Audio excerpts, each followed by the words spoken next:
call this meeting to order. If everyone will please stand for the invocation and the pledges, and Pastor David Bendette of Rock City Church is going to lead us in our invocation.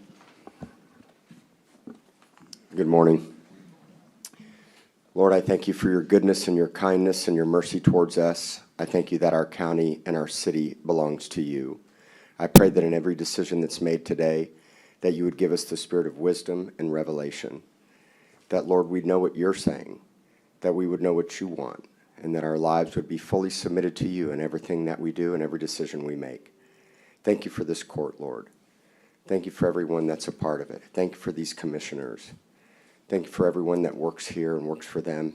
Thank you, God, for your purposes and plans being established in their lives.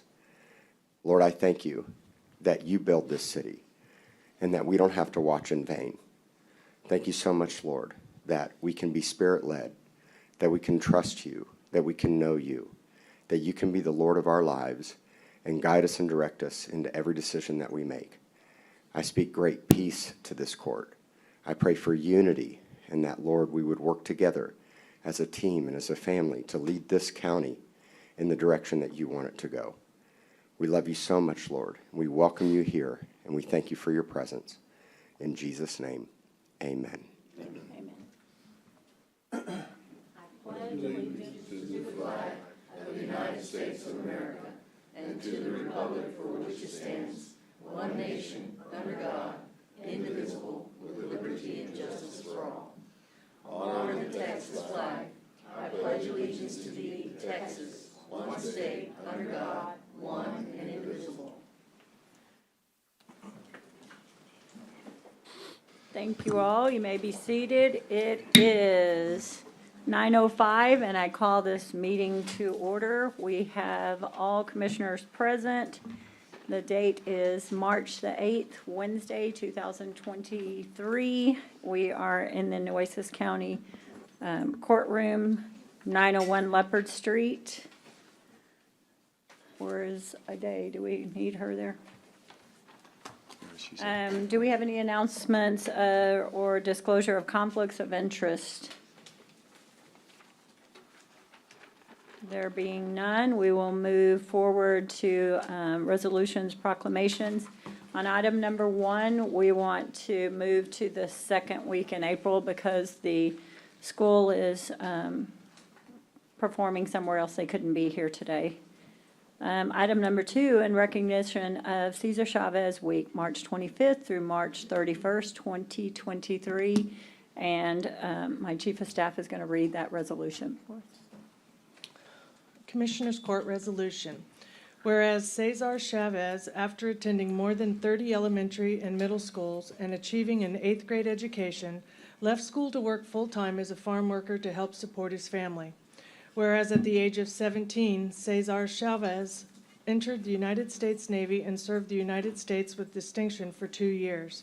Whereas in 1948, Cesar Chavez returned from military service, and as early as 1949, Cesar Chavez was committed to organizing farm workers to campaign for safe and fair working conditions, reasonable wages, livable housing, and outlawing child labor.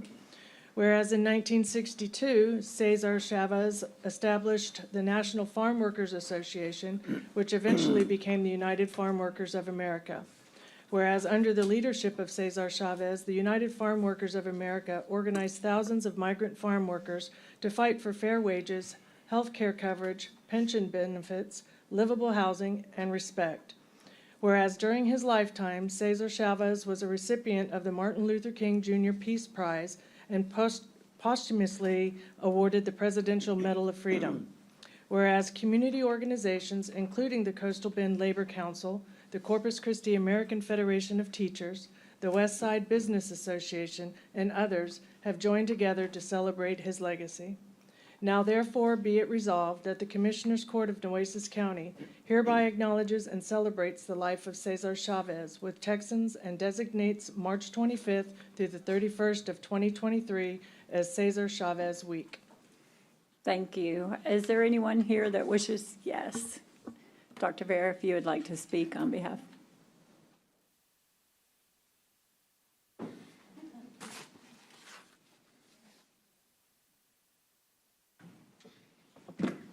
I got it. Oh, I'm sorry. You're good. Good morning, Judge and Commissioners. We are really excited this year because we have hooked up with the Texas A&M University's Antonio E. Garcia Arts and Education Center to provide, and the Westside Business Association, to provide a celebration of Cesar Chavez's life and, of course, a celebration of our community. One of the most important things that we're doing is bringing Sister Norma Pimentel, who is a humanitarian down in the valley, and I know that one day she's going to win the Nobel Peace Prize, but she's gotten a global recognition for her work in feeding and the hungry and clothing those who are suffering. So we're very excited about this year. Esmer is the director of the Antonio E. Garcia Arts and Education Center, TAMU-CC. Esmer, do you have anything to say?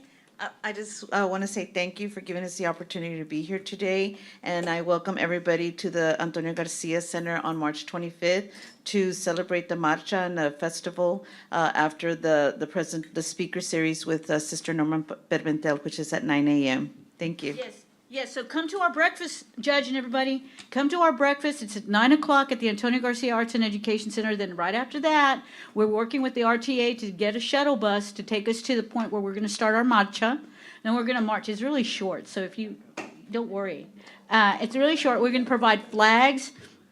And then after that, we're going to have a rally, and we're going to have food trucks, and we're going to have a kiddie corner, and we're going to give out books to the children. It's going to be fun. So come on out. Thank you so much for your time. What time did you say? Which one? On the breakfast? The breakfast starts at 9 in the morning. 5th? Yes. All right. I hope to see all of you there. Commissioner Hernandez, Jag, John, I always work with Esmer. you're always there. That's right, you are. Esmer. Are you gonna I always walk? work with you, right? All right. We have this resolution for you Big as supporter. Can I go get it? Do it, yes. Do you want? Yeah, I want to get, can we have a picture with you? Yes, absolutely. Would y'all like to come take a picture? Absolutely. Right up here? Come on.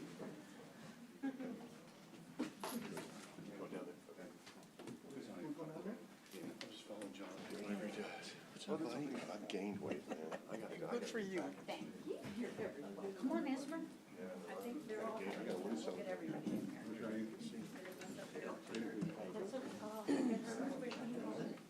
Yeah, they were supposed to wear their shirts. I was the only one who did. But it looks good. Oh, yeah, it looks good. I do. Come on, Jay.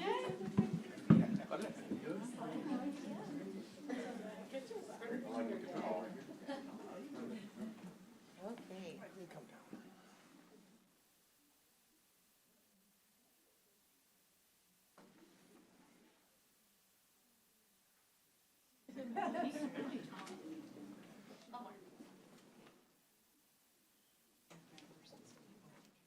All right, thank you. Thank you. Yes, good to see you too. Thank you so much. I hope to see you all over there. Yeah, it's gonna be like $50 so we can offset the cost of the but it's gonna be neat. Because Sister Pimentel is the Oh, yes. Oh, yeah, sure. I have my red one. The red one, yeah. I like it. Use it. Yeah. What size do you want? Okay, got it. To it. I forgot everything. Uh-oh. Oh, is that one? Make sure, I think she's I think got- she has theirs already. I think that's the other one. She has it. Walking away with our stuff. Okay, Dr. Bear.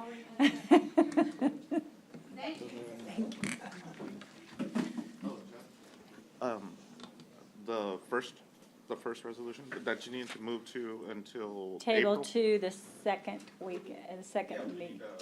2nd and vote on that. So moved. Table. And what are we doing with that one? Oh, I was gonna do all of those next, because we have three that we're gonna table. Do we need to? I just went out of order. I waited, because I have 3 others that we're gonna table. Okay, Just Okay. making you aware. thank you. So what do you want to table?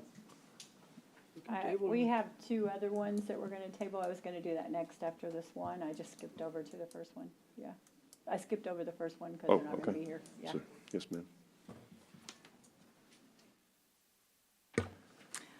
Moving on to number 3, in recognition of March 2023 as National Social Work Month. And would you read that one, please?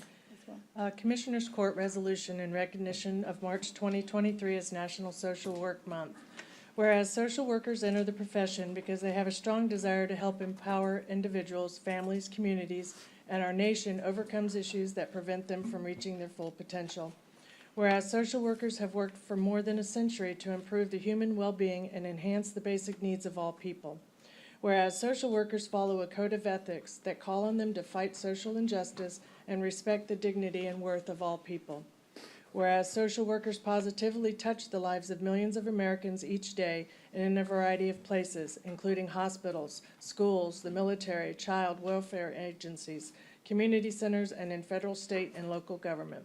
Whereas the 2023 Social Work Month theme, Social Work Breaks Barriers, embodies how social workers help empower individuals, families, communities, and our society to overcome hurdles that prevent them from achieving better well-being.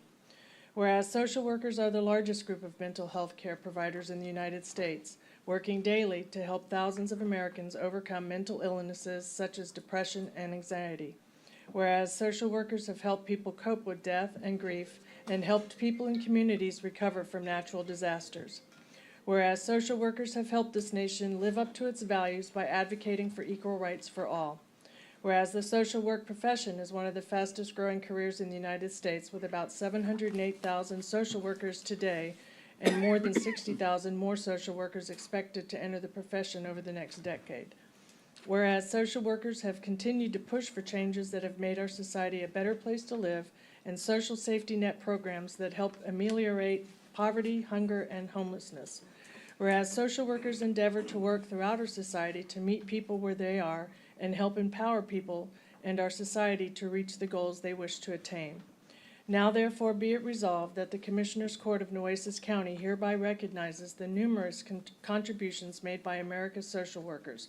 Nueces County proclaims the month of March 2023 as National Social Work Month and calls upon all citizens to join the court in celebration and support of the social work profession.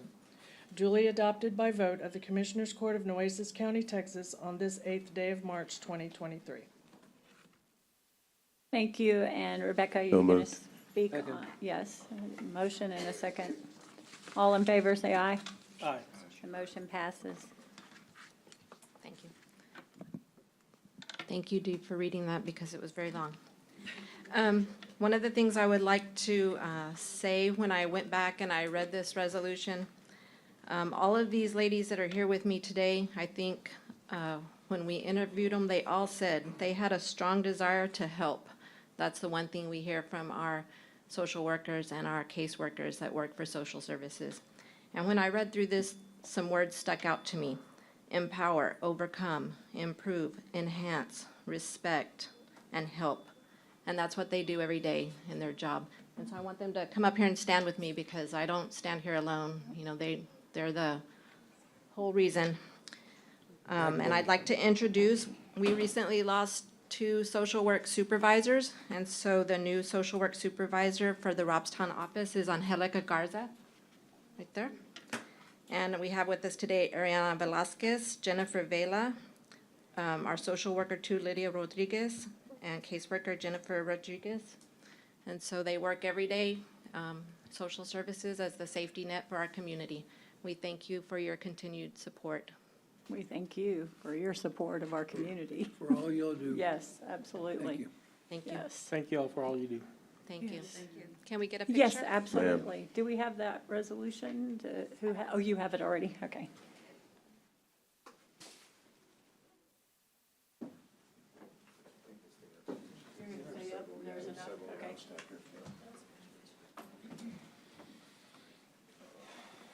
Gets a little crowded in the well.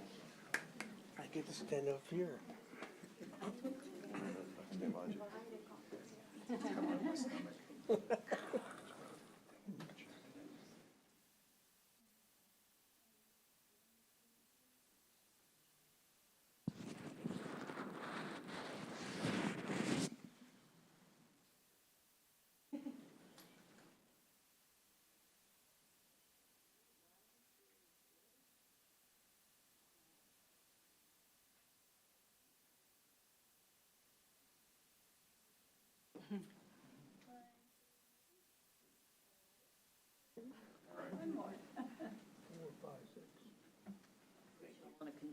Exactly. Man, I can only hold in one thing I was just saying.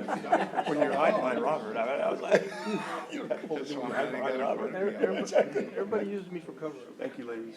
Thank y'all, ladies. We appreciate everything. Thank you very much. Congratulations. Thank you. You bet.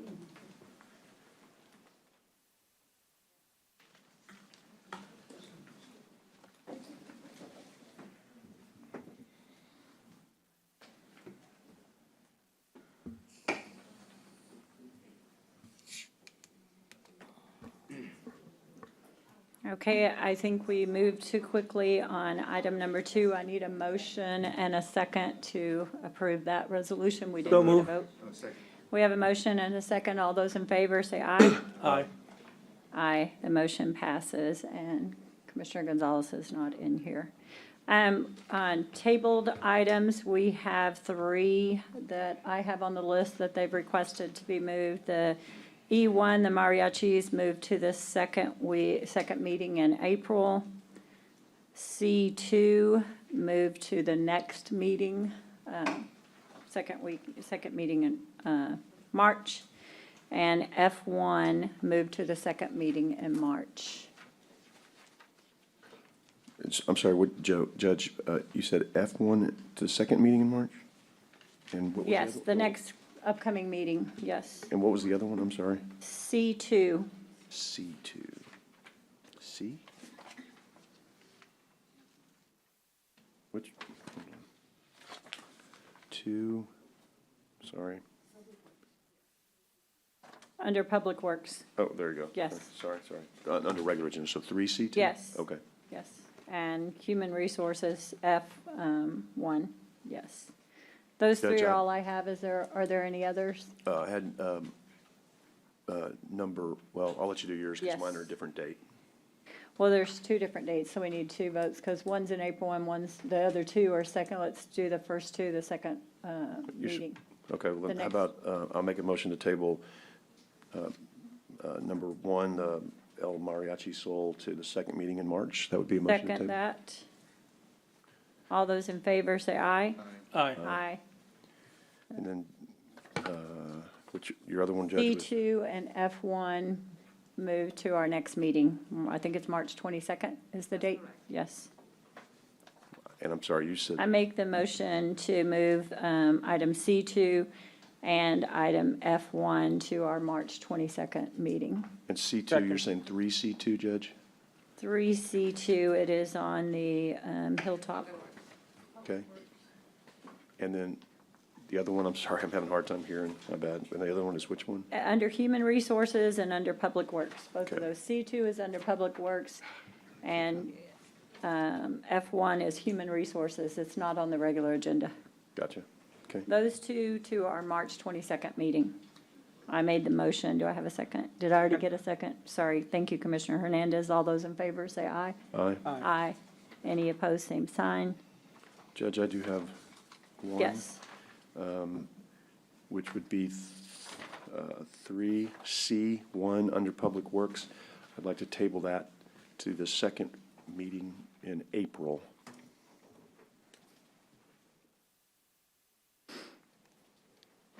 We have a motion to table C1 to the second meeting in April. Do we have a second? Second. We have a second. All those in favor say aye. Aye. Aye. Aye. Any opposed? Same sign. Judge, can I, would it be okay if I had some flexibility with the court to bring that back if I can on the first meeting? I just want to give myself as much room as I need, but that's okay. Can I amend that motion to say the second meeting unless it's ready to go by the first meeting in April? Is that okay with everybody?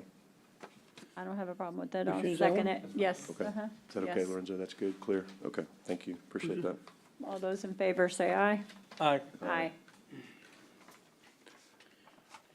Are there any other tabled items? We table F. Yes, we did did do- F1. Yes, We took care of you while you're gone. yes. Then moving on, if there are no further ones right now, we'll go on to F, public comment. Do we have the list for?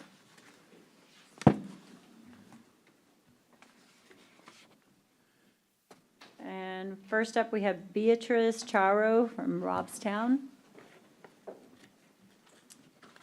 Good morning, Judge Scott and Commissioners. My name is Beatrice Charo. I'm the City Administrator for the City of Robstown, and I'm very happy to be here with y'all today.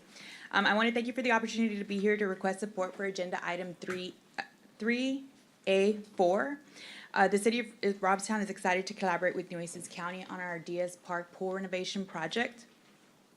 As you may know, the community of Nueces County and Robstown utilizes pool during the summer months, and it has been in dire need of repair. With the help of the Texas Parks and Wildlife Department and hopefully Nueces County, we will be able to install those upgrades that we need for the pool so that the community can utilize a safe and fun recreation activity for the summer. So I would just like to request support for item 3A4. Thank you so much. Thank you for being here. Next up, we have Suzanne Guggenheim.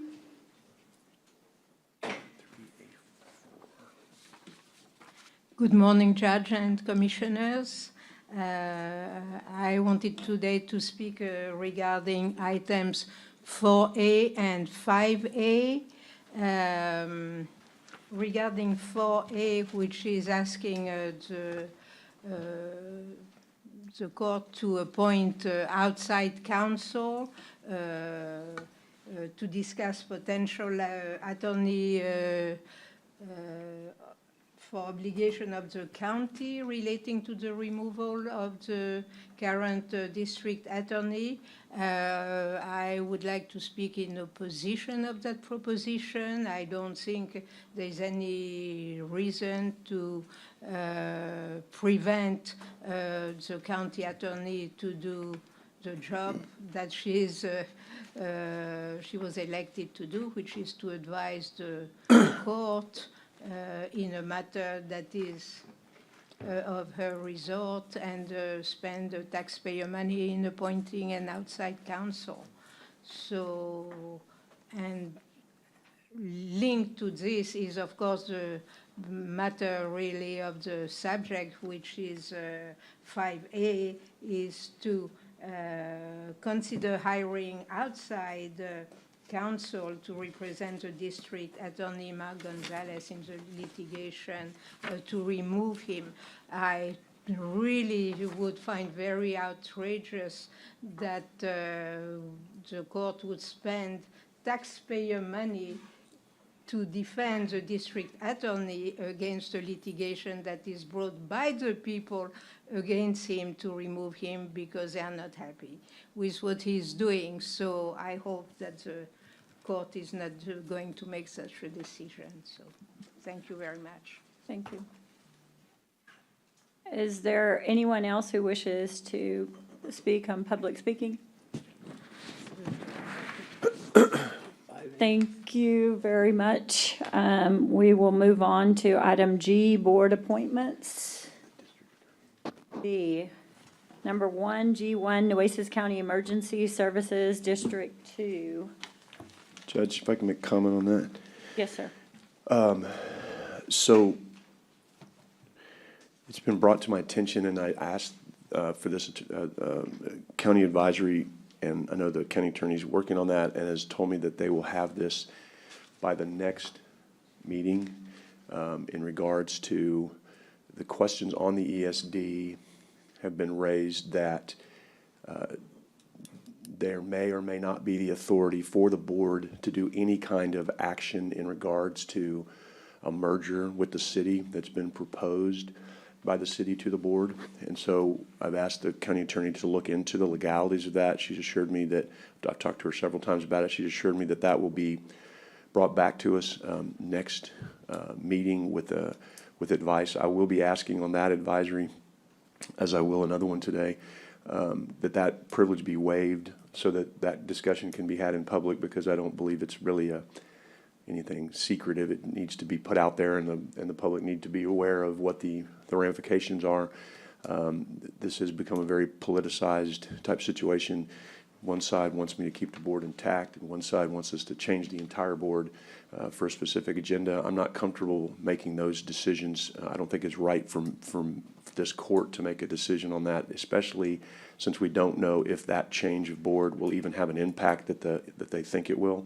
It's been relayed to me, I don't have it confirmed, but it's been relayed to me that the board doesn't have the ability to do that. I don't know that that's right. Jenny hasn't given me anything on that. I've asked her to specifically do that. I understand she's also meeting with the city on Friday to have discussions. I've asked her to do that as well with the city attorney, who has done research on this as well. And so I think it's prudent to wait on part of this and do part of this today. And I'm saying all this because I want to make everyone clear that I've done this on purpose, because there are legal questions that have yet to be answered on this.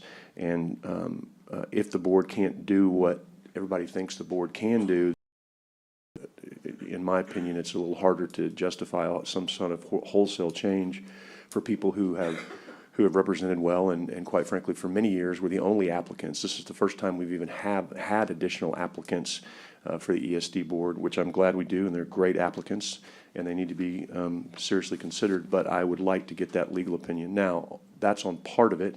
On part of it, I do believe there is an unintentional conflict, because currently one board member works, it's been brought to my attention, one board member works for another board member. I think that is a little problematic when you're dealing with taxpayer dollars and millions of dollars. And again, these are two outstanding individuals that I believe could easily rise above that and have risen above that. But again, once that conflict's been brought to my attention, I think it's worth dealing with. And in the past, the conflict was overcome by the fact that we literally had no other applicants. So that being said, what I would like to do, and I'm sorry, I'm trying to catch up and get to the point in my book where it is, because I got to do this. So give me 1 second. I'm trying to find the, what is the number on it? I'm sorry, I am not. I'm gonna make a partial motion to table and then a motion to reappoint to replace one board member. And I'm gonna, if that's okay with the court, because of the conflict, not because of the politics involved with the other part of it.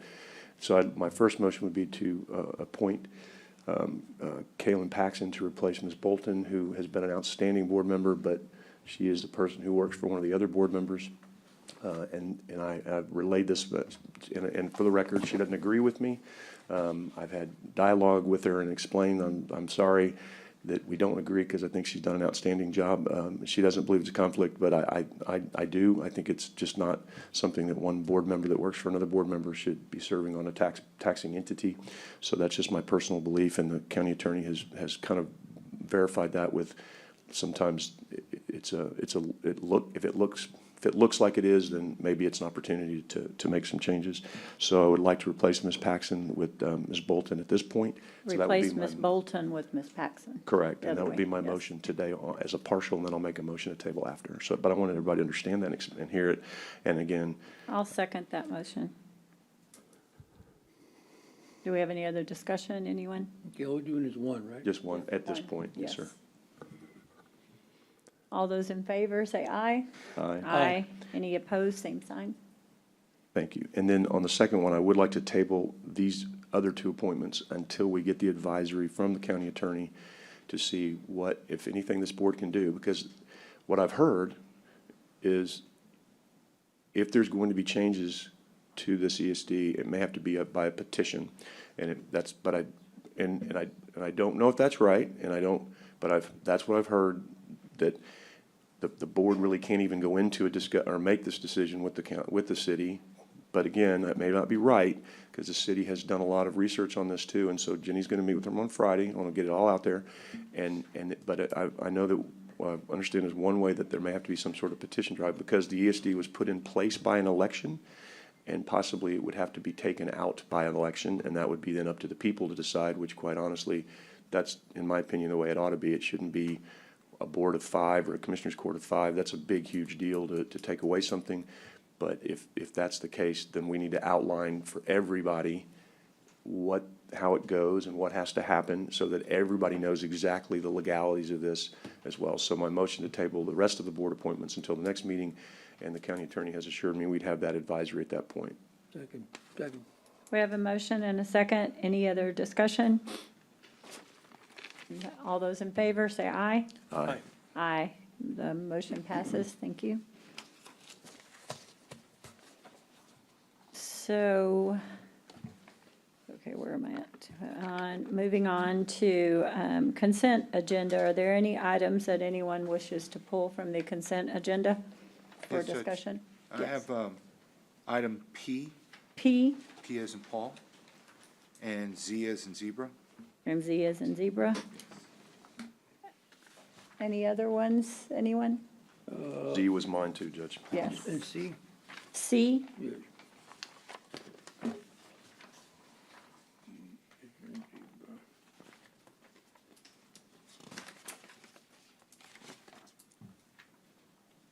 Commissioner Hernandez, any for you? No, Are ma'am. we good? So, do I have a motion to pass the consent agenda items? Are excluding, I guess I shouldn't do the motion, somebody else should do it. Judge, the motion would be to pass all the consent agenda items except C, P, and Z. P and Z. C, P and Z. C, P, and C, Z, P, and Charlie, Z. Paul, zebra. Yes. Second. We have a motion and a second. All those in favor say aye. Aye. Aye. Any opposed, same sign? Okay, going to C. Authorize payment of bills, special motion list, American Rescue Plan Act. C. I think that was yours, Commissioner Gonzalez? Yes.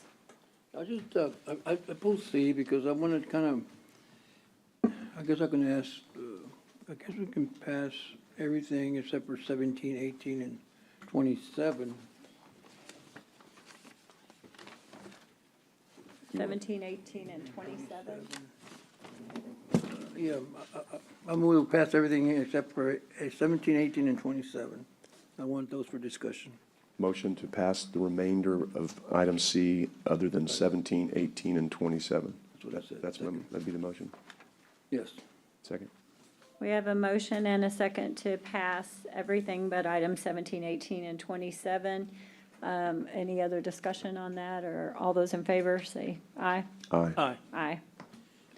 The reason I pulled those, because I want to just kind of bring it up for clarification. That, you know, I think that most of the contracts that we do say that the invoices should be sent on a monthly basis to the county auditor's office. And for some reason, we continue to have, you know, invoices that are back 3-4 months.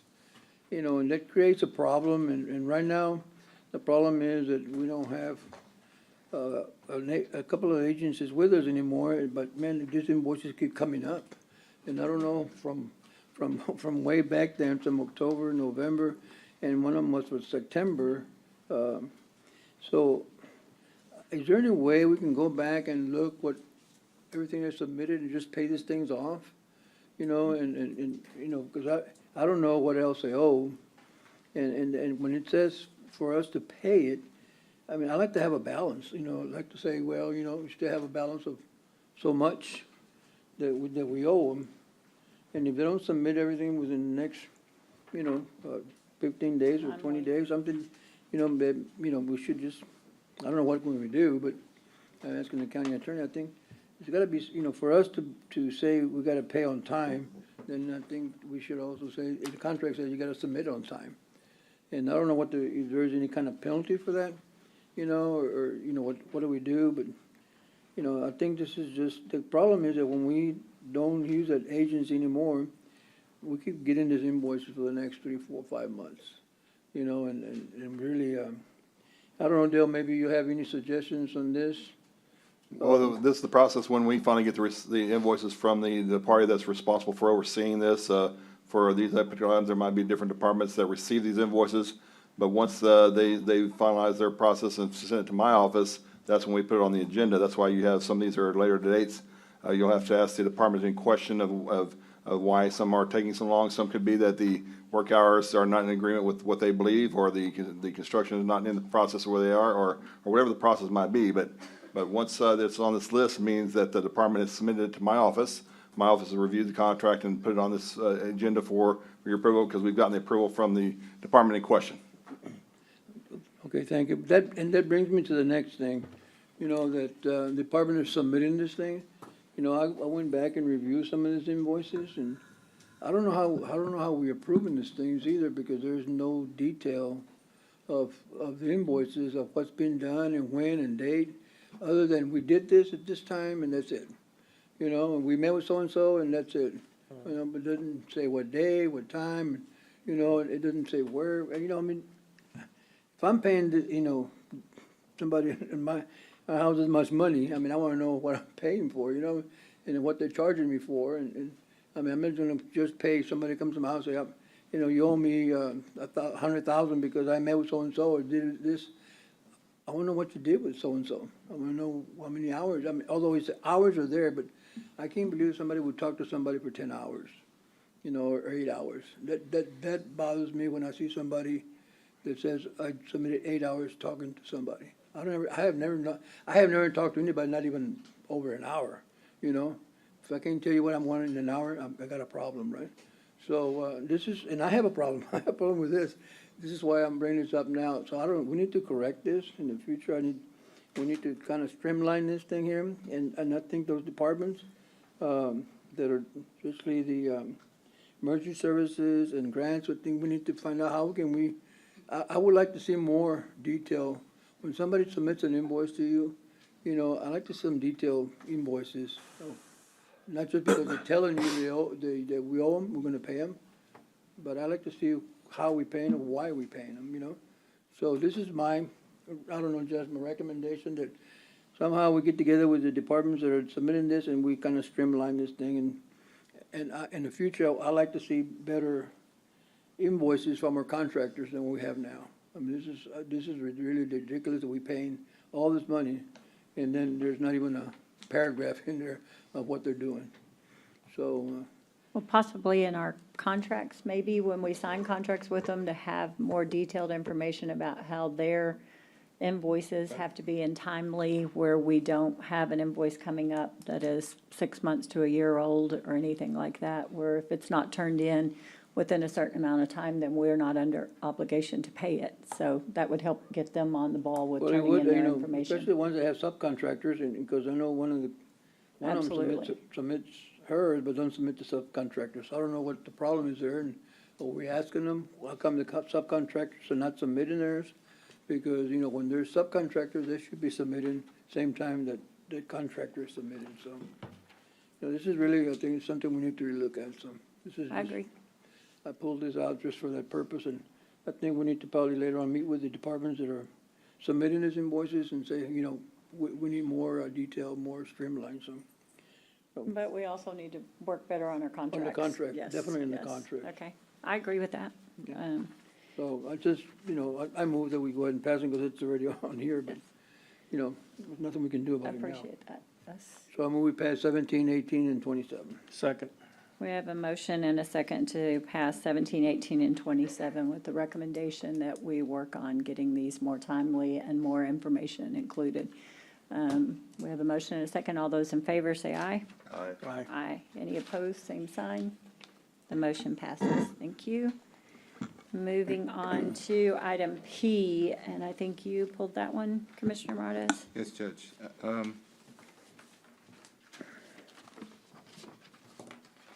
I just want to go on record to say I appreciate the update that we received for the activities for fiscal year 21 to 22, which is October 1st to September 30th of 22. And so this gives us a good idea of a lot of the work that's being done on behalf of Animal Services, which obviously deals with animal control, response to bites and other animals that are just out on the loose in some of our rural parts and into some of our communities here in the county.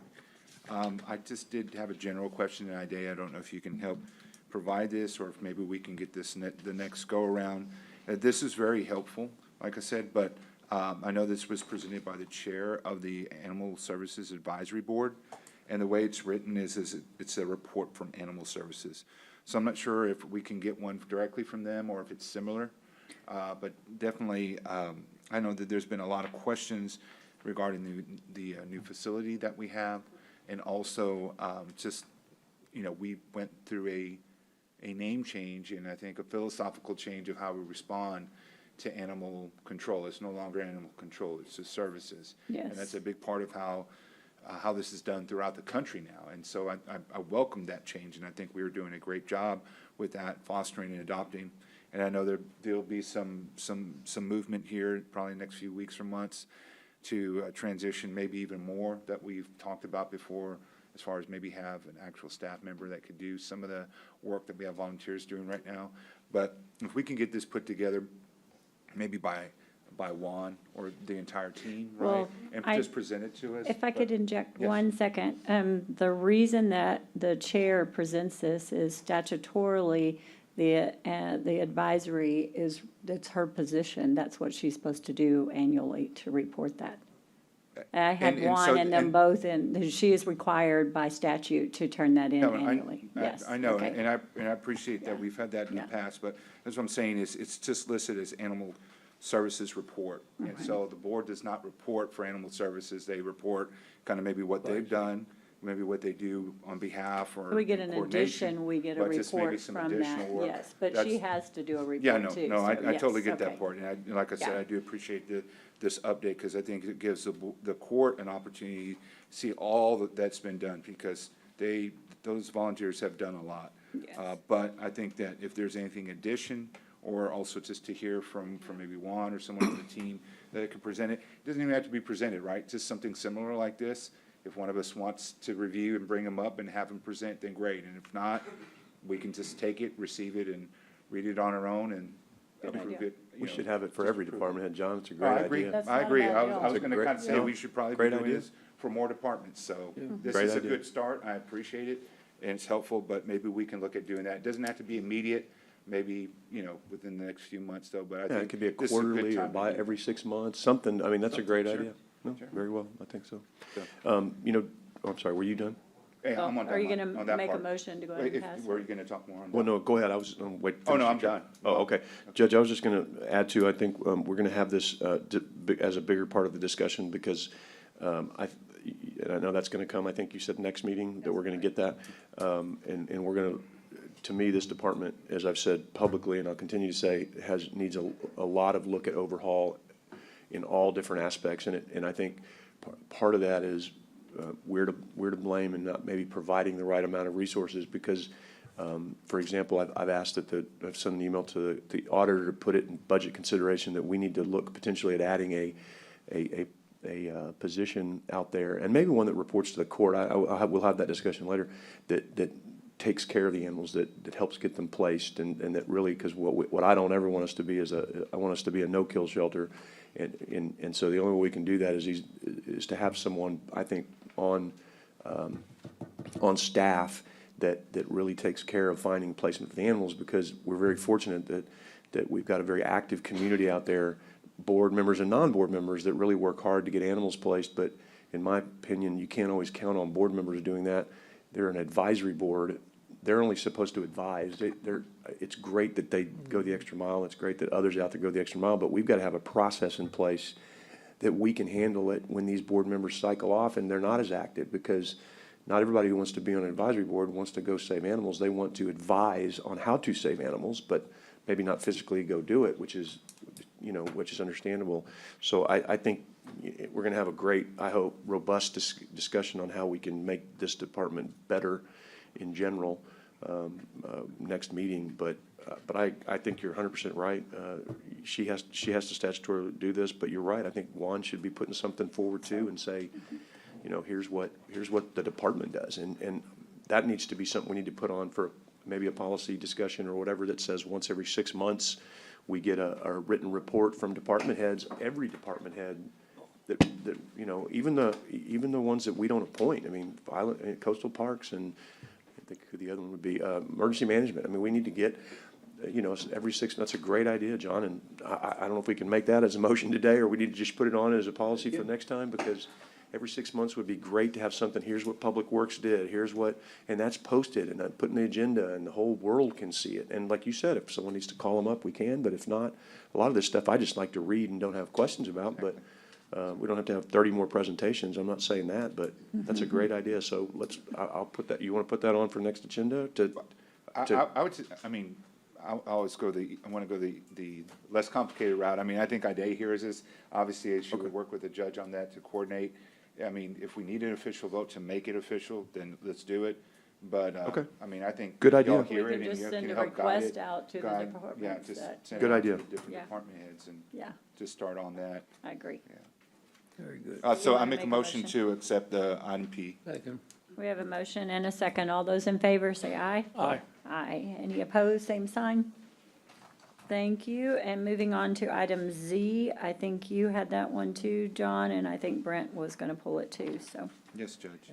I had a general question about this. I mean, I want, is this tied into, Jenny, I don't know if you want to take it, or Jeff, if you're going to take it.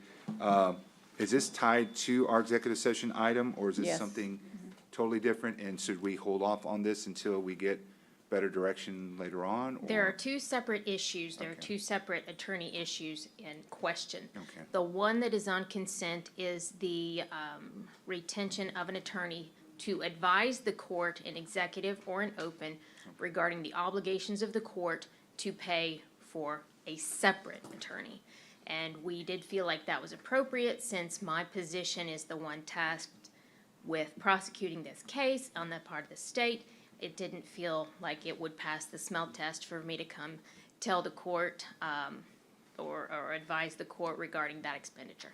And I'm glad you did that. That was one question that I haven't had too many people ask, but the few that have asked about it was, how can you have the county attorney give advisement, but also taking this role? Right. So I appreciate you taking that. Thank So, you. my question's answered. Thank you. No, Brent?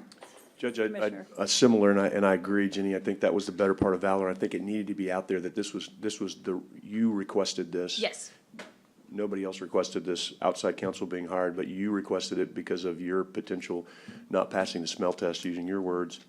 I think that's the better part of Valor as well. I think it could certainly be, looked upon, since you now, by law, have to be the prosecutor in this case. That's not your choice either. And I'm really disappointed in the ruling, made by the first judge that said you had to weigh in, because that's not the statute either. That puts you in a very bad political position. That I'm sorry that I don't like to be critical of judges, but I've read that, and it's not how it's supposed to be. You're supposed to have a hearing first. It's supposed to be a show cause hearing, kind of show cause, probable cause hearing. Then the judge decides whether or not to issue the citation. It's not, I don't read it to where you should have had to opt in. That's an impossible position to put county attorneys in, not fair. And I think the judge, sorry, but I don't think he made the right ruling on that, and I'm gonna say that because that defies logic that the county attorney would have to opt in, because that can go either way. I mean, so that's ridiculous. So, that being said on that, also, Judge, that I would like to make, and I don't know if I can do it here, but if it's prudent enough, I think the court needs to really consider waiving its privilege and having this discussion in public also. This is a public official that we're dealing with. I think that, we always are told we have to or we don't have to, right, provide defenses. I'd like the public to be able to hear that, and the only way we can do that is to waive privilege. And so I can make that motion now, or I can make it later if it's not germane on this particular item, since this is a ratification. I'll ask Jenny if it's appropriate now to make the motion, but I do want to let people know that I really want to move forward with that discussion in public so that everybody knows. Jeff, yes, it can't be Well- Jenny. Well, I'm sorry. Well, no, that's just whether or not the motion is prudent. That's not advising. moving around on the agenda, I mean, that's, Yeah, no. Well, I think the motion refers to F4A, the one we're asking for it to go to close. It's not on this item as a consent item, just ratifying the hiring of the attorney. So I would assume your motion would have to come later on. I'll in I'll F4A. live with that, Judge. I just want to make the public know that that's what I'm going to ask the court to do. so that You can get everybody can Jeff to hear. give us the official opinion. Well, I'm it's just just, this stating is mine. a very sensitive issue, and Yes. I think we need to have it in public so that people understand why we do or don't do. If the law said, to me, it's pretty clear cut. If the law says we have to provide them a defense, then that's what the law says.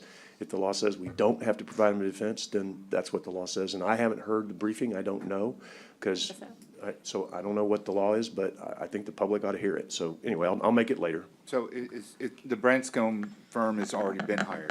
Yes. That's They were Yes. here today. For to that- hear. for that The narrow representatives are purpose here in today. court today? Yes. Yes.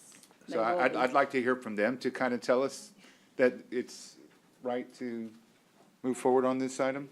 Well, Since she's they've Not already been here hired? She's yet. saying it's not the time, not to do it on this one, we'll do it on the next one. This is just a hiring for that. When we bring the item up before we go into closed session, that's when that should probably be brought up. Yeah, But they're already hired, they're already being paid, They are going to be here for the session. but so they're already being yes. paid, yes? Yes, This is a ratification.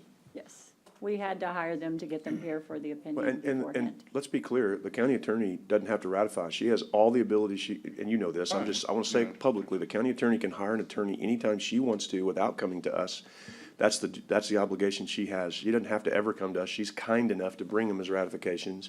Sometimes she doesn't get a good answer on the ratification, but she has the ability, the county attorney, just like Laura did and every other county attorney, if they feel the need to hire outside counsel, that's within their purview. My understanding has always been that. If that's incorrect, then let me know. Is there a certain time limit for this one? However long we Is there a contract you're gonna have and for how long and? This one with Branscombe should be a very narrow time period. In fact, I believe I have not spoken with him, but my understanding is that that particular representation It's for today. will most likely be For concluded today. And she wasn't included in that, to be very clear for the public hearing. That was a day and myself that talked to them, and they are going to be here today for this one item, and it is no longer unless we move in a different direction. Yes. Okay, that's my question. Yes. So moved. So we have a motion to pass item Z. Do we have a second? Second? We have a motion and a second. All those in favor say aye. Aye. Any opposed, same sign. The motion passes. Thank you for being here. I know you're busy, Jenny. Moving on to regular agenda, 3A1. Discuss and consider authorizing the county judge on behalf of Commissioners Court to sign a letter in support of Nueces County Hospital District's appeal summary to FEMA Region Public Assistance Branch. We had this on the agenda last time. There were some questions, and they have provided us with the invoices that came up with the 504,000, I think was the total, 504 or something. You're close, Judge. Yeah, right around there. You're in the ballpark, yes. Yes. Yeah, and I think the questions on this was just whether or not, Support you or not? whether it's accurate, because none of us were involved in it, and I'll second his motion for discussion, but I may not vote for, I don't know, but, so is this, Jeff, is this an accurate reflection of what went on? Because like I said at the last meeting, I tried to table it, because none of this court, nobody on this court was consulted. It was just the former county judge who put us in this bind and made some representations to the hospital district. So is this accurate? As far as we know, it is accurate. Okay, okay. Now, the amount, I can't speak to the amount. I don't know that that's necessary to the penny. And this is just in aid to help the Them hospital recover. district appeal, but doesn't bind us To anything. to anything if they lose the appeal, right? That's correct. Okay. Good enough? As long as y'all have looked at it. So we have a motion and a second. Any other discussion? All those in favor say aye. Aye. Aye. Any opposed, same sign. The motion passes. Thank you, Thank you all. Mr. Hipp, for Thank you being for being here, here. Johnny. Thanks, Yes. Johnny. Good luck. Really good luck.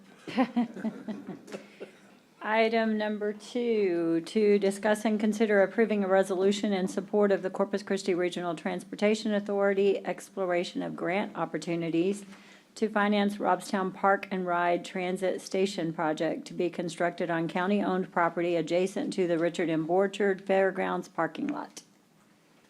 And Sharon. Yes, did you want to address us on that, Sharon? Thank you for being here. Yes, ma'am, thank you. Good morning, everyone. Sharon Montez, Managing Director of Capital Programs and Customer Services.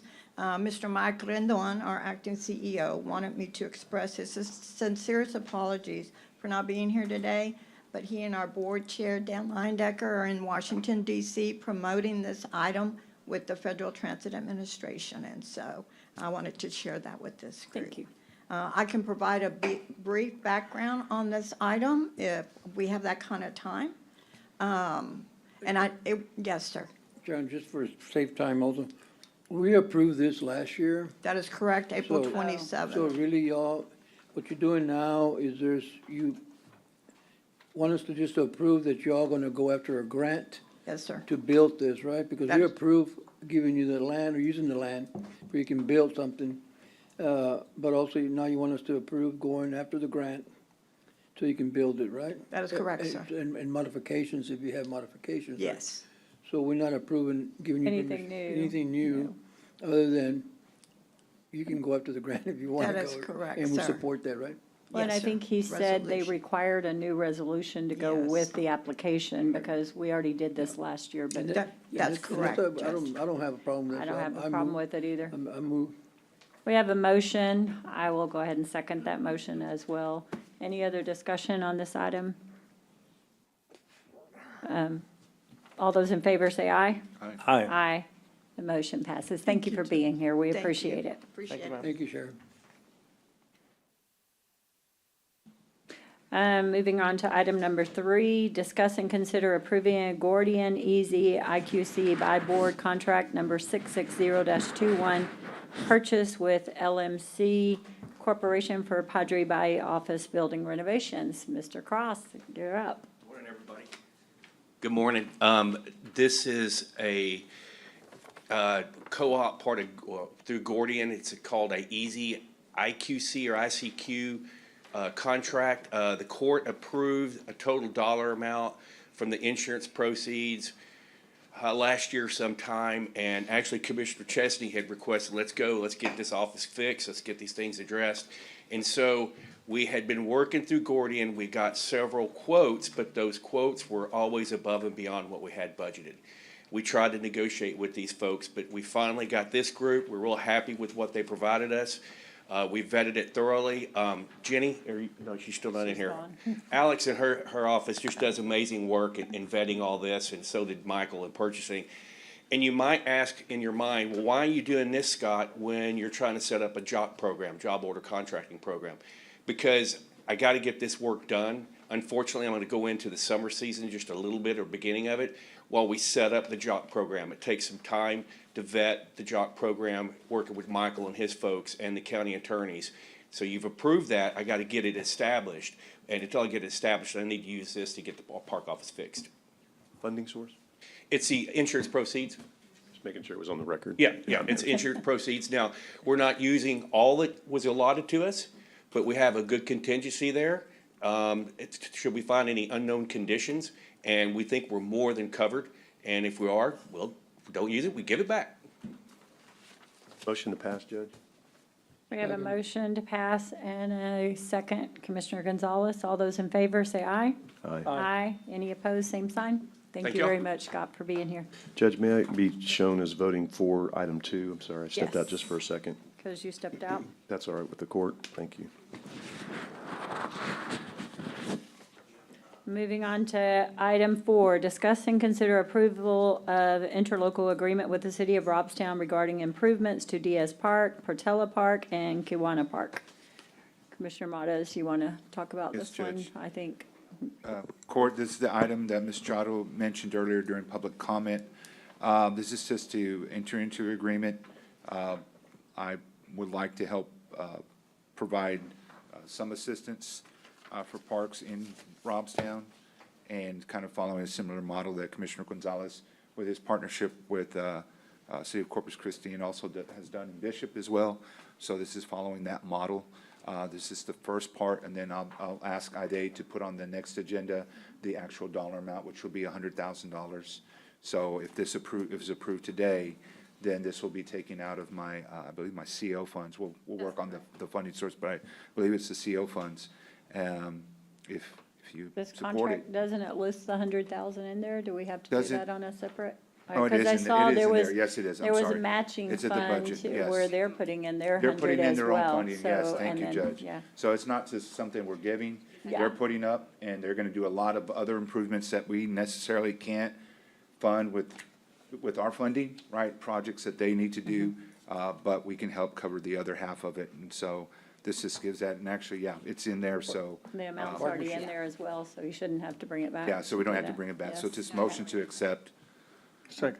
Questions? We have, oh yeah, a motion and a second discussion. Yes, Commissioner Chesney. So tell me, whatever John wants to do is great. I'm just figuring out the process on this, right? I'm trying to, because how are we doing, how are we able to spend COs on property we don't own? Or do we own some of this? Because that shot down one of my projects 2 or 3 years ago that said we can't use COs on property we don't own. But is that wrong now? Has that changed? Somebody have an answer on that? No, it hasn't changed, Commissioner. So I consulted with Blakely. We did it before Commissioner Gonzalez did with West Haven Park. So there's a way to utilize the COs through the interlocal agreement to assist other agencies. So there's a way, and I'm gonna provide you with the detail Can you on how tell it me can. how that is? Because, Sure. man, that would have really helped my project 3 or 4 years ago that I was just told I couldn't do it. I had to own the land and I couldn't do it any other way. And I mean, that was from. There are restrictions with COs, prior that's council. correct, but there's ways to do it, the right way to do it. And then I check, and then I submitted everything to legal as well to look into it, so we're okay with using Okay, that so one. can I'm gonna you- share that with everybody. No, Okay. but I'd like someone to share it right now. So can you tell me? That's Yeah, great Ade- news. What Ade just spoke is correct, okay, what she just articulated to you. There's a workaround on that. It's through interlocal agreements, and I'll be glad to share that information with you guys. Can you do it now? I mean, basically, I mean, I'm just trying to figure. I don't have the whole thing. Let me, I have an email that details it a little bit more, but I don't have that memorized, Commissioner. Okay, could But someone yes, get there is that a before the workaround. end of the meeting? Because I just, like I said, I was told I couldn't do it before, and that's why my project died. Because the people that I was trying to do the project in didn't want to deed me the property, which I get. But, I mean, if I'd have known this 4 years ago, there'd be a nice place over in London that isn't there now, so, you know. Generally speaking, you're correct. You can, but there is a way around it. There is a workaround. And Edward may know, and then Commissioner, your project's probably 7 or 8 years old, isn't it? That's correct. So, I I'm mean, getting it's- older. I've been here a while now. I know, it's been a while, It's so. probably been 5 or 6. You're right. The only thing, Commissioner, I wanted to add was that, that 100K is for Diaz Park, Cortez Park, and Quianas Park is where we're coming back to ask for funding for those, I believe is the intent on the agenda. Yeah, because I modeled it out, because you did one in Bishop, the way I was trying to do it, because we own that, right? And then we have a deal, you have a deal with the Bishop, West Haven in the city. right, baseball, but I mean, I was trying to do this, I have No, another that's- park. that's not West what- Haven, they built another water with the city. right, water but I didn't think that was COs, I thought that was, That's CO's money. Yeah, it was COs? That's correct. mine wasn't COs in Bishop, the city was. It wasn't COs in Bishop, it was in West Haven? Yes. Okay, well, I got bad advice. All right, fair enough, then someone just provide me that. If you're telling me this is all legal and it's all good to go, I think it's great. I just didn't think we could do this. Well, Ade is correct. Shoot, that really, okay. So, Okay, yeah, someone needs to send me that procedure, because I'm not going down that road again until I see it with that other project. I may go revisit it. I'll be glad to get that to I you. appreciate it, thank you. we have a motion and a second. Is there any other discussion? All those in favor say aye. Aye. Aye. Any opposed, same sign. The motion passes. Thank you. On item number 5, discuss and consider amending the guidelines for community use of county courthouse common areas and related matters. And I think in your packet. Judge, what, can I go back, I'm sorry. Yeah. Go back to number 4, and this Commissioner Morales, we're talking only Diaz Park, right? because This you was, yes, don't- for only Diaz, and we may come later on for other parks, but this allows, I believe, the Matching- interlocal Matching funds for the Diaz. others. This is the matching fund for only Diaz, yes. And the contract only states Diaz in Right. there that we just But this, approved. but this Yes. opens the interlocal for the other two, so we don't have to kind of go I through think the that. contract We- mentioned If we all have of the funding, we can just pursue that in I a think the future meeting. contract mentioned all of them, I think, that's what I'm saying. What? Did the contract mention, the contract was only written for Diaz, right? Yeah, it's only for Yeah, it's only Diaz, but he wanted to go ahead and get this approved where he could do the same thing for Portela and Kiwanis Park. Right. But you'll have to bring kinda that does all back. this- Whenever you do the money, It you'll have does all to bring this, it back this anyway. work kind of on the front end, but it's only, it's only for Diaz for now. And then we'll come back, and I may not have the funding, I may not want to, but at least it sets that up. Am I correct, Jeff or ID? Right, we got that part taken care of, so, yes, okay.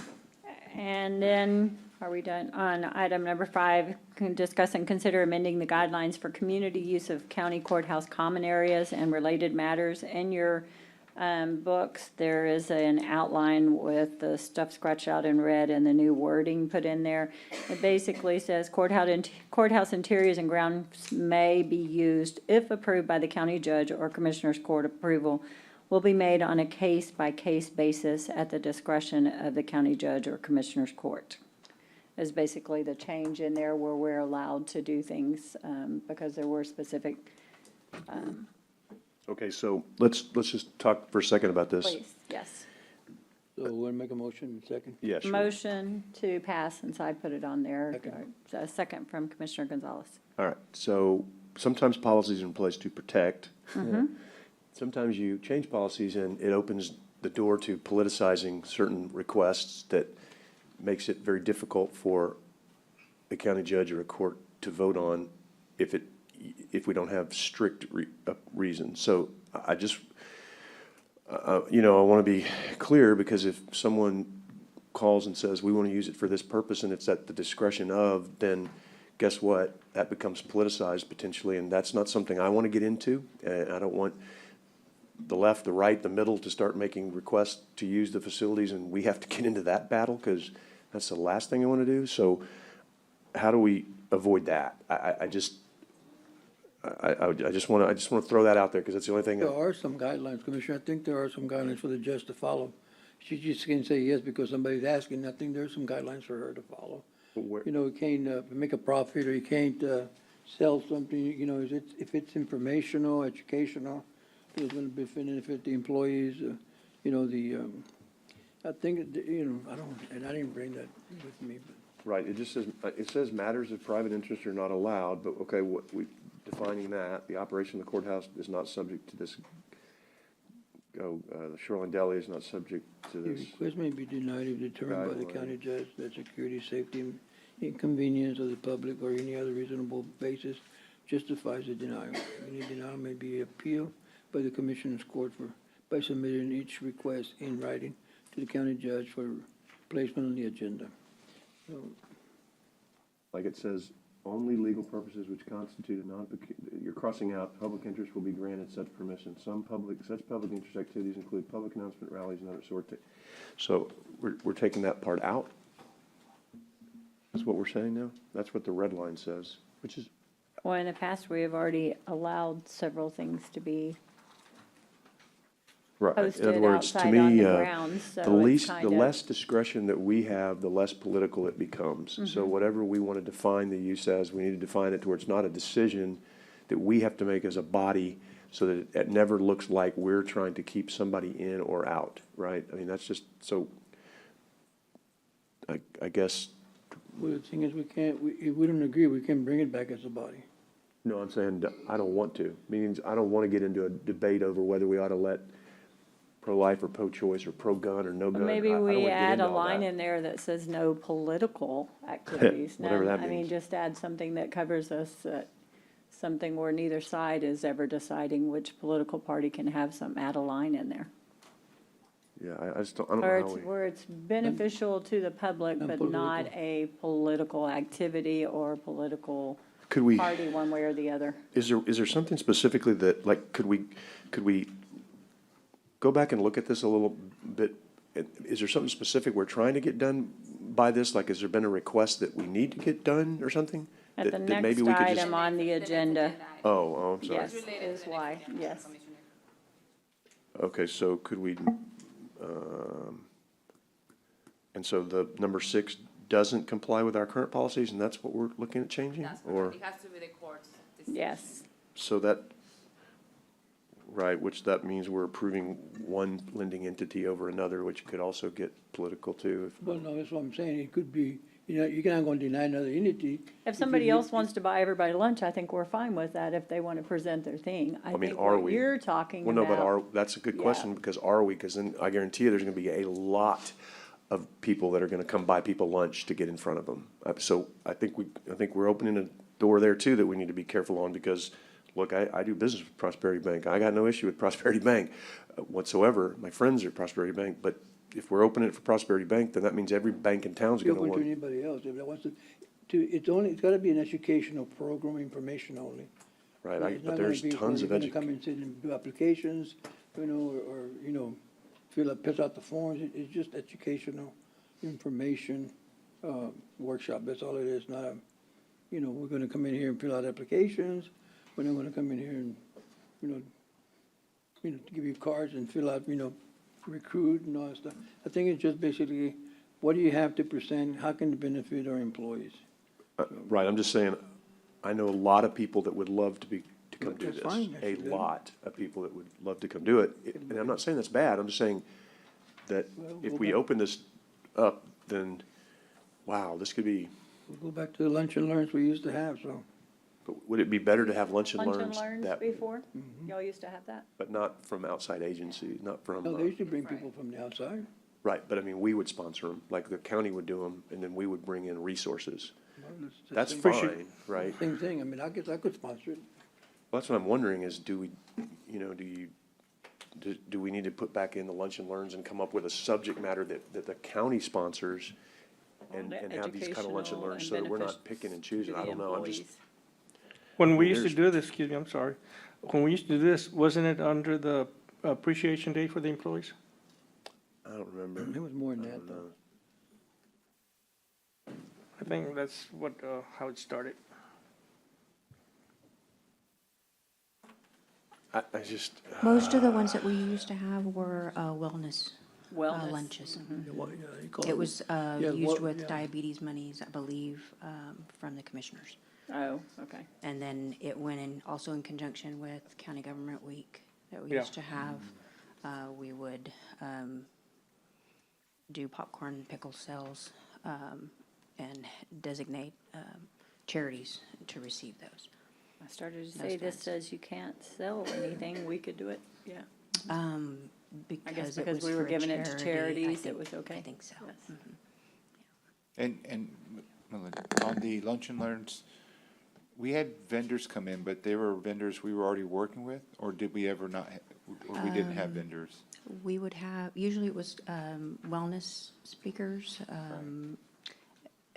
A&M AgriLife Extension would come in and do talks, and we had a lot of diabetes-related wellness plan or programs. Thank you. And I'm fine with general stuff like that. Because I get, you know, there's nothing that you're signing or getting anyone to sign up, but let's face it, access is influence here, in my opinion, right? It could definitely be where, well, I don't have a bank, or I've been thinking of switching banks, and I hate to pick on anyone, right? That's what's before us, but just any type of service, right? And it definitely is educational, and that's the true intent.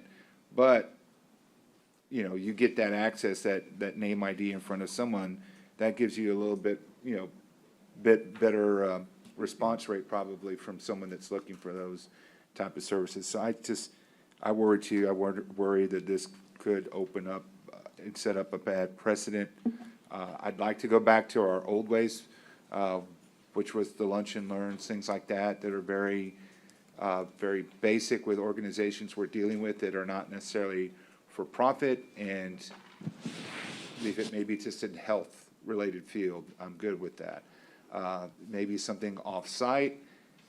I mean, at the Robstown Library, you know, we had the VITA tax services that were provided. And that was done free of charge by, you know, for nonprofit, helping people out.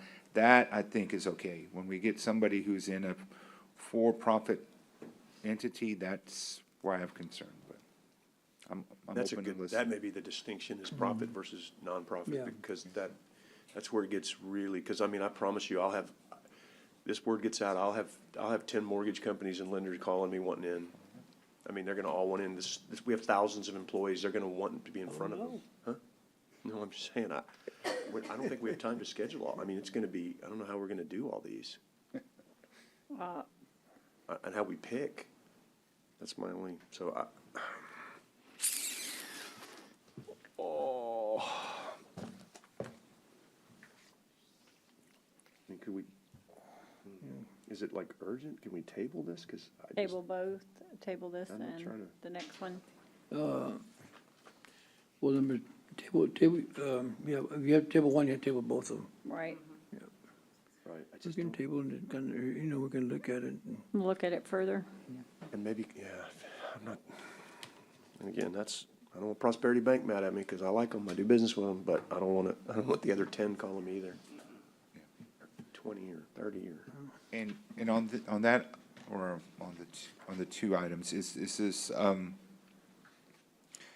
is not time sensitive, this is just, we had this request, so we're trying to get ahead and make a decision, and then that will determine if we're allowing this access, basically. Okay. I'd like to talk, with you or legal or anyone else more about it first. I mean, unless somebody feels really that we need to push it forward, but, my gut reaction, I've kind of already shared that, but it doesn't mean it can't be done, right? Maybe the city or other counties do it, and they do it in maybe a cleaner fashion, right? Maybe there's a cleaner way to do it, and I do agree. I think it's going to open up a lot of possibilities to staff to hear of resources, but just those concerns. So if we could table that would be appreciated, and us all get our questions answered by legal and IDA and HR, whoever else that needs to be included, and then maybe we can come with a better conclusion in the next meeting or two. Do you think we should table to the April, so we have plenty of time, not to the next meeting in March? So let's maybe do the first two. meeting in April, if that's. Probably. The first or the second? Second, probably. Second Are meeting we in gonna be April? packed on the first? I know that we're Let's pushing do the some items. second meeting in April. Okay. 5 and Table items 5 and 6, 5 and both. 6. We have a motion. I'll second that. All those in favor say aye. Aye. Aye. And if Be we can bring it opposed, back same earlier, sign. Judge, I would say bring it back. I mean, if we all get it answered and it's very clear cut, then we can. Yeah, I would assume it's probably going to be the second meeting in April, yes. I would like to skip forward because we do have our attorney here, if we could, if you are okay with that, and move on to number 4, the executive session 4A, consult with outside, I have to read everything first. Well, sorry. hold on, Judge, Or but, what? but there's an open session item that I wanted, before you go into executive session, I wanted to discuss whether this should go into executive session. So that would be item 5A. 5A, 5A, but the open session item. If yes, that- So are you, is that? that's fine. We can Okay. go to 5A, discuss and consider hiring outside counsel to represent the District Attorney Mark Gonzalez in the litigation involving the petition to remove him from office and related matters. Judge, that would be where I would make a motion that we waive privilege and have that discussion in public, because this is such a public matter, and I'm not comfortable going back and not having the public hear the reasons why we do or, don't need to hire, because all we do then is come out of executive session and say, based on advice of counsel, and then the public goes, well, what the heck, why did you do it? And so I would like to make a motion that we waive privilege and have that discussion in open session. I'm all for transparency, but I'd like our legal counsel that just was hired or ratified to give us that opinion. I know that he's. I'll second the motion so we can get Discuss. discussion Thank you. and, Sure. yes, okay. Yes, sir. Yes, my name is Keith Sichkowski. I'm with Branscombe PLLC. I would advise the court first to go to executive session and then have as open a discussion on the open record as you want, knowing what you may not want disclosed. There are certain things that the the Commissioners Court will have discretion on, and their complete discretion, where we'll talk about the things that you may consider, aside from the specific statute on whether or not the statute alone says pay or don't pay. But what, tell me, okay, so tell me why that wouldn't want to be. It's your privilege. No, If I were in your position, and what I tell all my clients, it's your privilege, I'd like you to know the scope of everything I'm providing before you say, that's fine, let's go out there and tell everybody. Because if you ask a question and I answer it and you say, darn, I wish we heard that in executive session, it's too late. And our executive sessions are typically recorded. They could be certified or recorded, and so I would suggest that they be recorded. So if there was a legal reasoning in the future for it to be unveiled, I know there's certain protections, that it's at least what our county attorney has advised on all our other executive session matters, then there's all the transparency we need, and I feel totally confident that we will all be willing to bring whatever we need forward. But I agree with your advisement. We got to know before we want to say. And I think this is the reason why it's laid out the way it is, so we could have an executive session, you could talk in full comfort without worrying about whether or not you're going too far on something. And then we can come out, we can disclose everything if that's what you feel. And I hear you, and I'm sitting here pondering that, and I'm struggling with it because of the nature of this particular item. Well, I fully expect that we will have a discussion after executive session, in open session. Yes. But I want you to know the scope of your executive privilege before you just waive it. And normally we do that anyway, we discuss it in open court anyway. We always do. We always do. Well, but we don't come out and have near the length of discussion in open session because nobody wants to ask the same questions over and over again, and we've asked them all in the back room, and then we would come.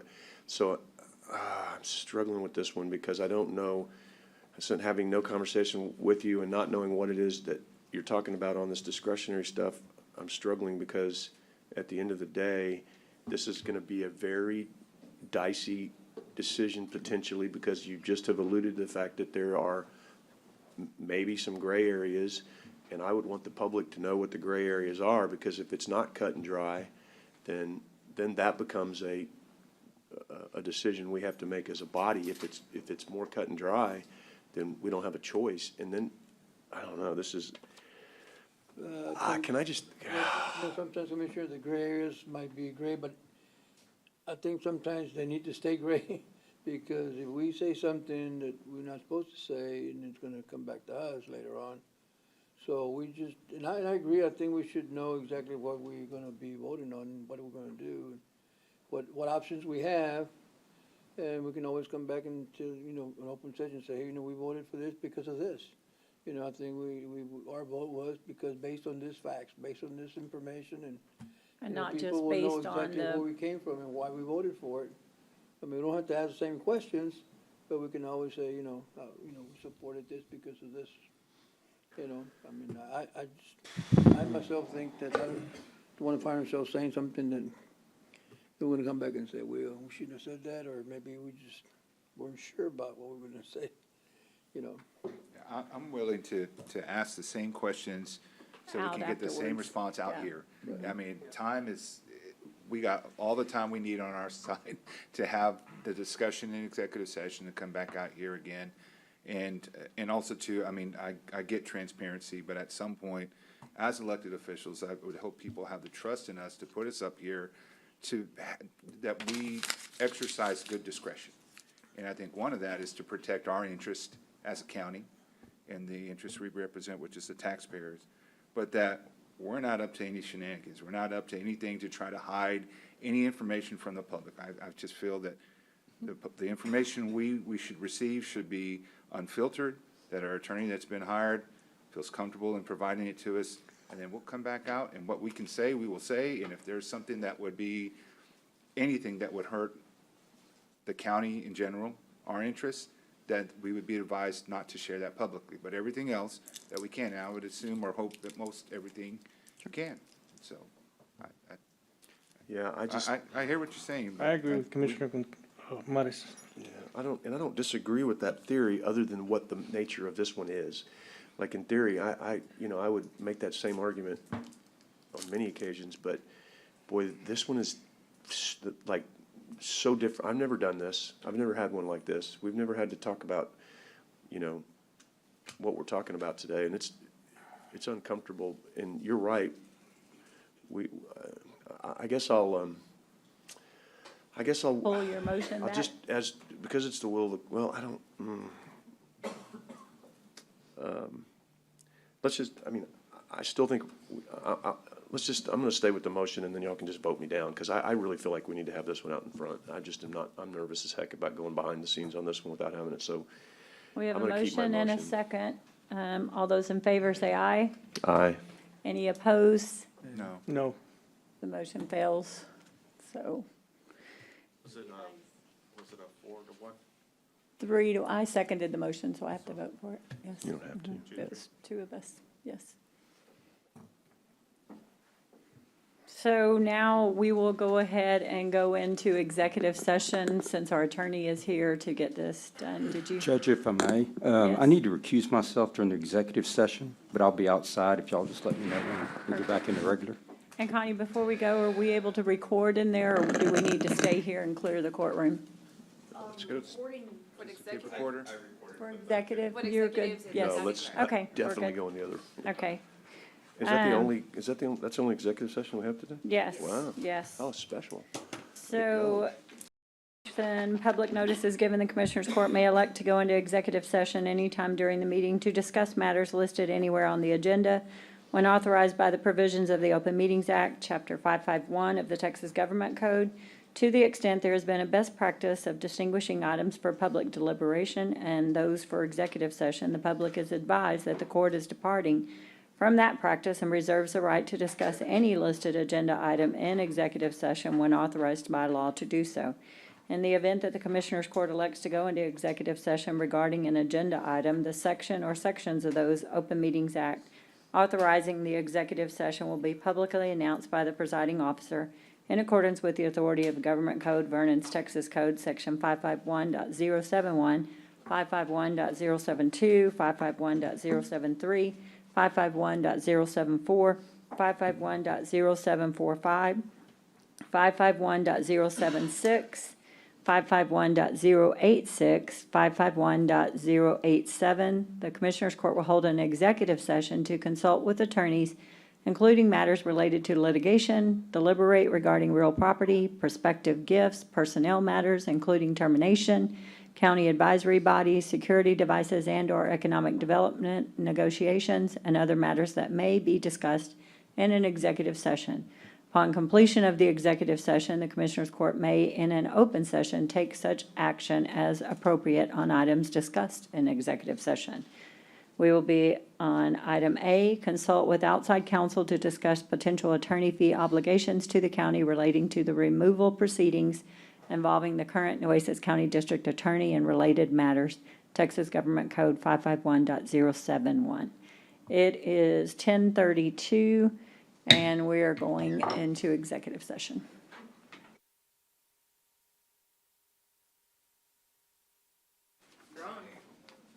It is 11:48, and we're coming back into open session. We want to discuss 5A, discuss and consider hiring outside counsel to represent District Attorney Mark Gonzalez in the litigation involving the petition to remove him from office and related matters. We have our attorney with us. We have been in discussions. I believe there are some questions that need to be raised. Excuse me, Judge. Yes. I just want to make it known that I'm going to recuse myself from this matter.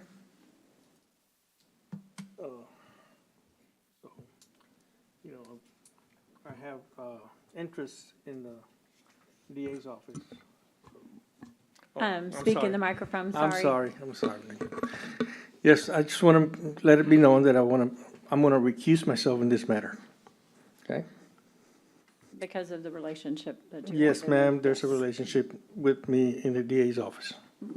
Thank you very much for Thank that. And Judge, if I may, I think the idea was I would provide a brief summary. Oh, yes, if and you see want to go there's ahead any and questions. do that. So first of all, before the county can expend funds, there has to be some authority to do so, either by the Texas Constitution or specific statute in order to release funds for any reasons. In this case, in this specific instance, what I was asked to look at is Section 157.9 of the local government code. That specific section provides that a county official or employee sued by an entity other than the county with which the official or employee serves for an action arising from the performance of public duties entitled to be represented by the district attorney of the district which the county is located, or the county attorney, or both. I'm going to refer to that basically as the fee statute so that we understand what I'm talking about. In this particular instance, we're talking about a removal action. Removal action is a specific type of a legal proceeding. It's not a suit for civil damages. The Texas Supreme Court has called removal actions quasi-criminal in nature. I'm not exactly sure what that means because it's not a defined term.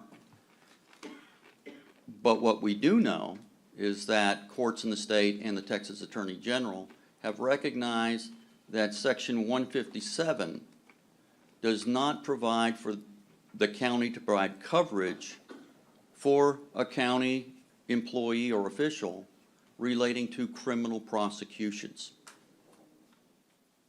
I'll talk a little bit about that later, but 157 does not provide that coverage. It only applies to civil lawsuits.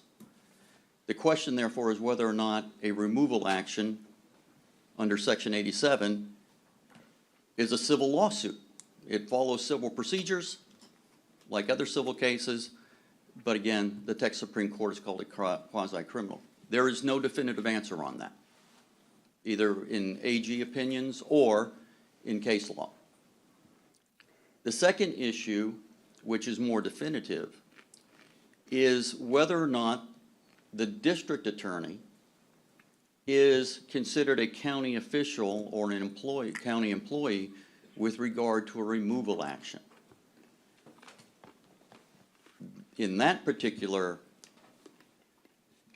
that particular issue, the Texas Attorney General's office has been consistent for the last 23 years or so, or excuse me, 13 years or so. And that is a district attorney in a removal action is not considered to be a county employee. He is considered to be a district official. And therefore, the AG has consistently opined that under 157 and 157's predecessor statute, that is not, or excuse me, a county is not required to provide legal assistance to a district attorney in a removal action.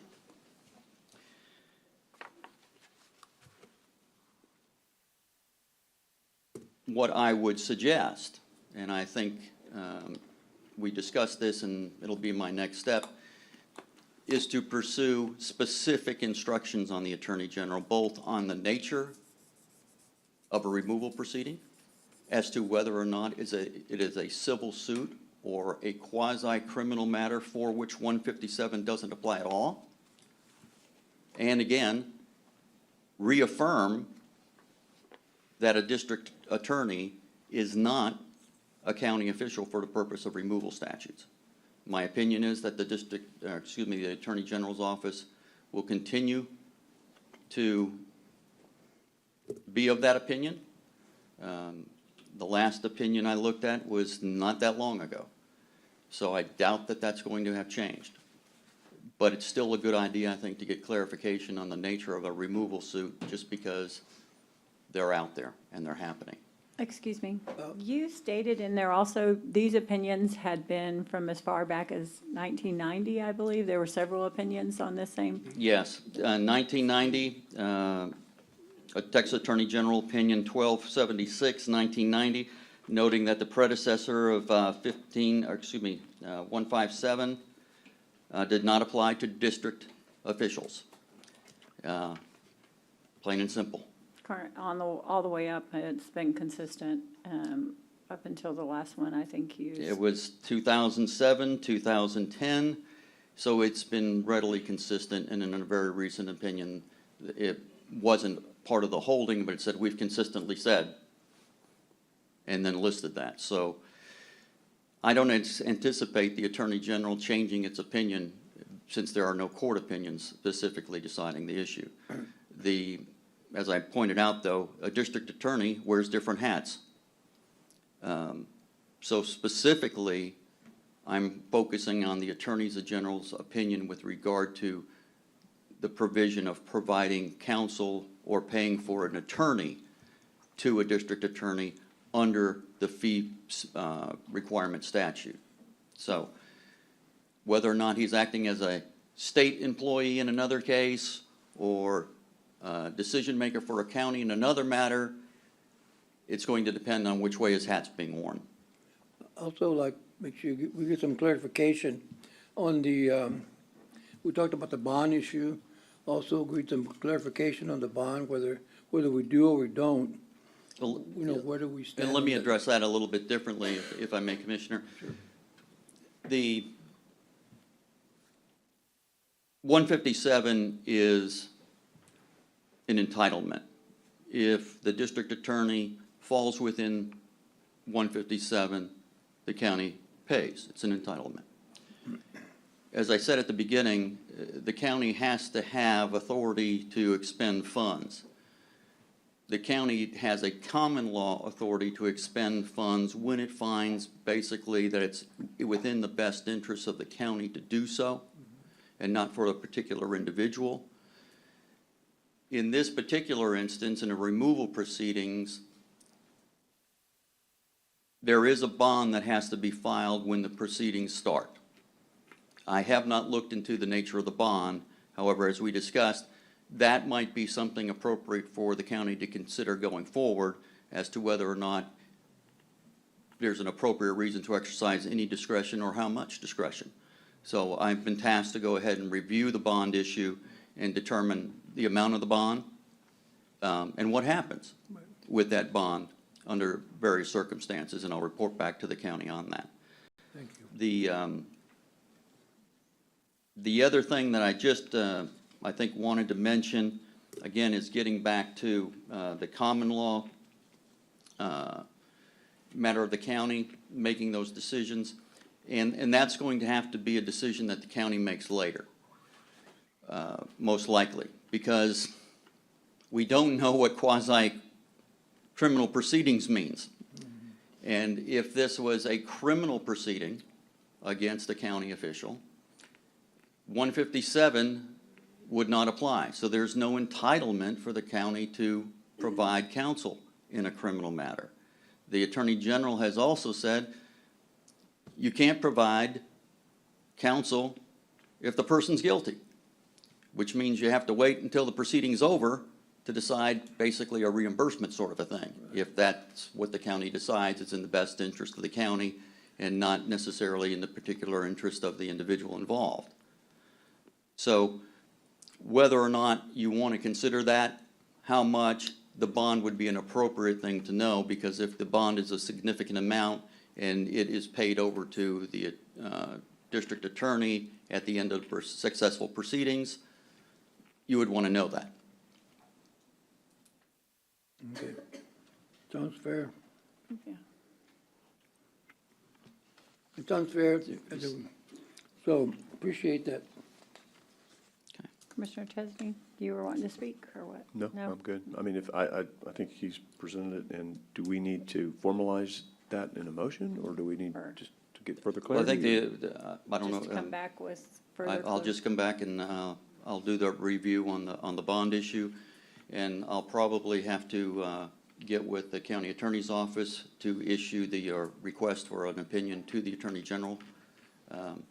But I don't think that'll raise any conflicts, because we're not talking about anything specific. We can talk about it in straight up General terms that we won't have to embroil the county's attorney's office, and I'll be drafting it. All right, thank you very much for being here. We appreciate it. Thank you. May I be And- excused? Yes, thank you. Then, moving on to our regular agenda, I think we are at item 7, 3A7. I'm sorry, Sorry, did you have Judge. something? So on A, we don't need to take any, He said no until he comes back with No an vote to opinion. table or That's anything. what, Okay. yeah. So we're not going to make, until we get more clarification and more information, yes. On 3A7 is where we are. And does everyone give you a second to get there? Discuss and consider approving payment of outstanding invoices from Haggerty Consulting for services relating to RFP 3141-20 disaster recovery management and related matters. Did you already do that? I think. Did you already do that in the Commissioner- special motions?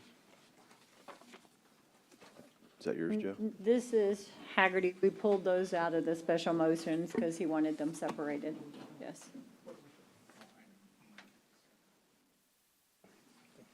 I put this on the agenda, Judge. I wanted some clarification on some of these invoices, again, from Haggerty. Again, I'm gonna bring up what I did earlier. Same thing. Invoices that are way back then, and I don't even know if they're, the initial approval of these invoices came either from Louis or Anna or somebody, I guess. I don't know who else is dealing with Do Haggerty. you want to answer these, Louis? You're here. So usually the approval for the invoices, Judge, usually came from what I understood, came out of the, basically, not the auditor's office, but from the judge's office. Well, I approve them and I sign these, but it's after several other people sign Correct, them. Judge. So I'm not the approval. That's No, correct, I had Judge. no idea on what was spent or not. Yes. That's correct, Judge. Thank you. So I started to initial off on these invoices, last month. I used to see those invoices, but I But you wasn't- didn't initial them? No. Yes. So, with that being said, I believe that the invoices that we have now are caught up, and I am visibly involved with looking at the invoices. Are that are caught coming through. up as in, I know we did not renew this contract. We Is did this not. final invoices or we still have No, some we outstanding? still have about 2 months of invoices still coming in to Well, be received. Can we contact them and tell them we need those expedited as well? I mean, I know an invoice, and just like Commissioner Gonzalez said, you know, you get 6 months down the road or 2 or 3 months behind, and we all forget what happened, what we got, what we did, whether it was completed or, I mean, we really need a lot better timely issue on invoicing for people. And maybe it's like we talked about earlier, including it in our contracts in the future where they have a certain amount of days to present us with an invoice for work, or that's questionable, or we don't pay it. I mean, there's some invoices, I think this has come up where we've gotten them a year after the time. That's really ridiculous that, and not on this, I'm not talking in particular to Haggerty or something, any of that, but, I'm talking, I mean, talking about general too, but I'm particularly about Haggerty right now. Right. Because I put it in the agenda because Louis, it really bothers me, again, and I'm not, you're not the only one, because I talk to a lot of different departments when I see this, you know, and that I don't even see any itemized statements here showing us what actually they're doing and when or what, but yet we're signing off on them, sending them to Teresa for payment or sending to the judge for signature, you know, without, you know, and then I think there was about 10 or 12 that were sent back by Lulu, or, you know, so what happened to those? I mean, what happened to those that were sent back? I don't know what we're talking about, Judge. I mean, Commissioner. We're still waiting on those. She's still waiting on those. We haven't received those back. You know, but those also came from your office first, right? So, I don't know what we're referring to, Commissioner, to be honest with you. If they sent something back and they haven't talked to me about it, I No, couldn't but talk did about it. they originally came back? The ones that you're talking is ARPA related. Okay. Those are ARPA. Okay. But, Yeah, I wouldn't know anything about the ARPA. but Haggerty's got everything in here. Don't they? Don't they have ARPA, they have everything. And so what, you know, what, I don't know what their cup of tea is, because if we just signing off on it because they send you something, No, Commissioner. because I mean, I don't agree with that, right? I think, and this is why I think we need to review these things real good, or review it with Anna, review it with, Lulu, review it with somebody, and just, some around they weren't initial, but, you know, I just, and it's a lot of money that now we gotta go back and pay these people that, and I don't even know if they did the work or not. So for the disaster management portion, Commissioner, I can assure you they did do the work. How can you assure that? They had an itemized, statement for what You they have it? provided for us. I don't have it, but I initiated off on the ones that I've received from Teresa. and it Maybe was broken those should down. be included in here as well. They should be, Instead, Judge. yeah. There's some in here, but they're not really, I mean, this is just a little statement in the bottom. Is that what you're talking about? Before that, it's a time list, it's a list of times that we had a conversation, and they had, tracked those hours. Well, those are They're very included, very that's in important. here, yeah. Those are very important, because those are the ones we should be keeping in record, you know, because that's what we're paying them. But, I mean, if they don't attach to what we submit to court, I mean, I'm only gonna go what's in here. Understood, Commissioner. But I didn't bring this item up, so I couldn't attach to anything that you needed. But if you need stuff like that, I can go back and research and bring it to you. But I just need to know exactly what we're talking about, because right now, we're asking me to kind of throw something in the dark here right now, so I don't know. Okay, so do you and Anna review both of this, Haggerty, or just you? For disaster management is me and Teresa. Anna is included, but the signature authorities or the people who are going to initiate off before it goes to the judge's office is me and Teresa. Okay, Teresa, since you're here, wanna come up? I wasn't gonna call you, but since you're here. Yes, sir. So how we treat, and I've called you several times too, but how do we verify these things are correct? I mean, is there any, I never seen the out of my statements where it shows what actually, you know, somebody tells me they're talking to somebody for 6, 7, 8 hours, that's a long time for me to say, I never talked to one person for 6, 7 hours, but I'm just saying, how do we know everything that's in here actually was done? I mean, everything in here did happen, other than, to me, if you're gonna charge me $20,000, I like to say, what happened with $20,000? Not just I talked to somebody, or I called somebody, or I met with somebody, but, I mean, what did you meet at? I mean, what did you talk at? When, you know, I mean, how many? A little more Yeah, a detail little more in detail, and- FPS. I mean, you know, there's a guy that, from Austin, a guy from, I don't know. Again, this is I'm just going back again, because a lot of stuff has gone through for a couple of years now. And that, you know, and we should have been looking at this a little harder, but, you know, we're at the end of the game here. I just, you know, wanna pay what we owe them, and not paying what we don't owe them, because if we don't owe them the money, I don't think we should pay them. You know, unless they can show us that actually they did what they did, or say what they did. So Commissioner, on the actual invoices, what they submit is, the detail is the invoice summary, right? And it's just the total hours that they work. But then for each week, they have a description at the bottom that certifies the work that they did. For instance, I'm looking at the one for the COVID, the disaster recovery, where they talk about attended internal coordinator planning meeting. And they're usually like an hour, 25 minutes, 30 minutes, and then all those hours add up. On the week of December the 16th, they talked about that they updated the Nueces vaccine RFP spreadsheet with additional information, checked timesheets against the spreadsheet data, updated the So where are the FRP. timesheets in the spreadsheet? It's attached to the agenda. It's attached to the invoice that's attached on the It's not- agenda. It's not on here, all this is something like this here. Yeah, but, At the bottom. yeah, in the it's- bottom, yeah, I know in the bottom, The date and the Right, time, and then on each one of these, the date it says what they did. I know it, I mean, tell me what it did, but I mean, if you check something against something else, you have to have a copy of something, right? On a Well, phone they call don't with provide that attorneys, backup. They that's just give us a description of the services Well, that see, they I think that's provided, what- but I someone think can that's- get that That's the problem. detail. They just give it the backup, they just tell us, this is not good enough for me. We I have mean, to assume I that mean, they're being truthful. I'm sorry, not that I don't trust them, but we've been paying a lot of money for a lot of services we ain't even been getting, so, this is, I'm just getting a little frustrated.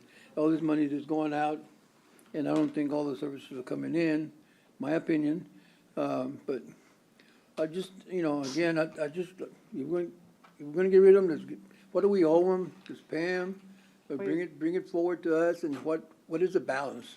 'Cause I don't Right see- now, they still have 2 months to bill, But I don't see a- January and February. Because I don't even see a And balance so here. when we get those 2 invoices, well, those 2 months, that will be the end of the billings for Haggerty, for Winter Storm Uri and for the COVID-19. Okay, we keep saying Winter Storm Uri, and that's another thing I wanted to bring up.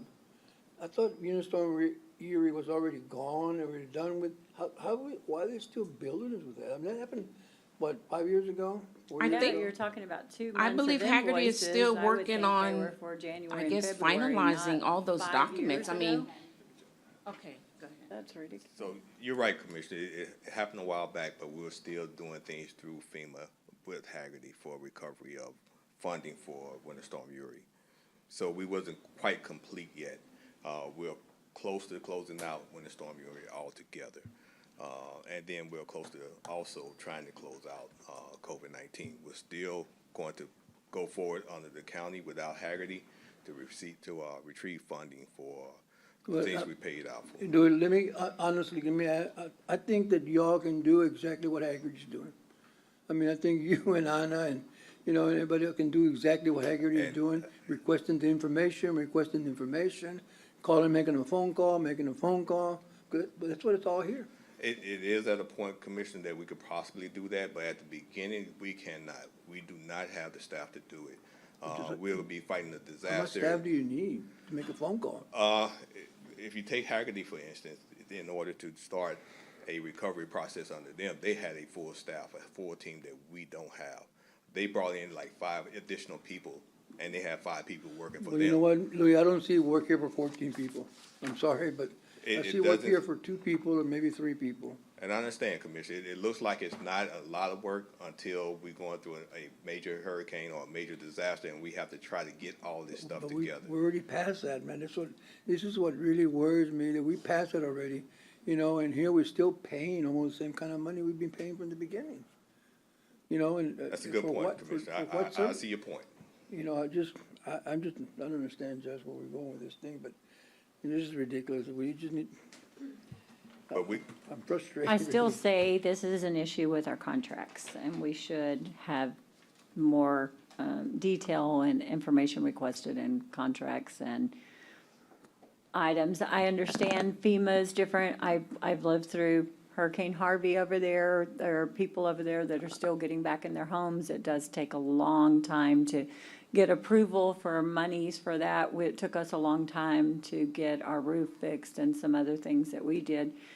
A long time, but we're getting to the end of that. 5 years and on Winter Storm Uri, that kind of gets to the point where we're just paying somebody to battle something that we're not gonna get, or is this even recoverable?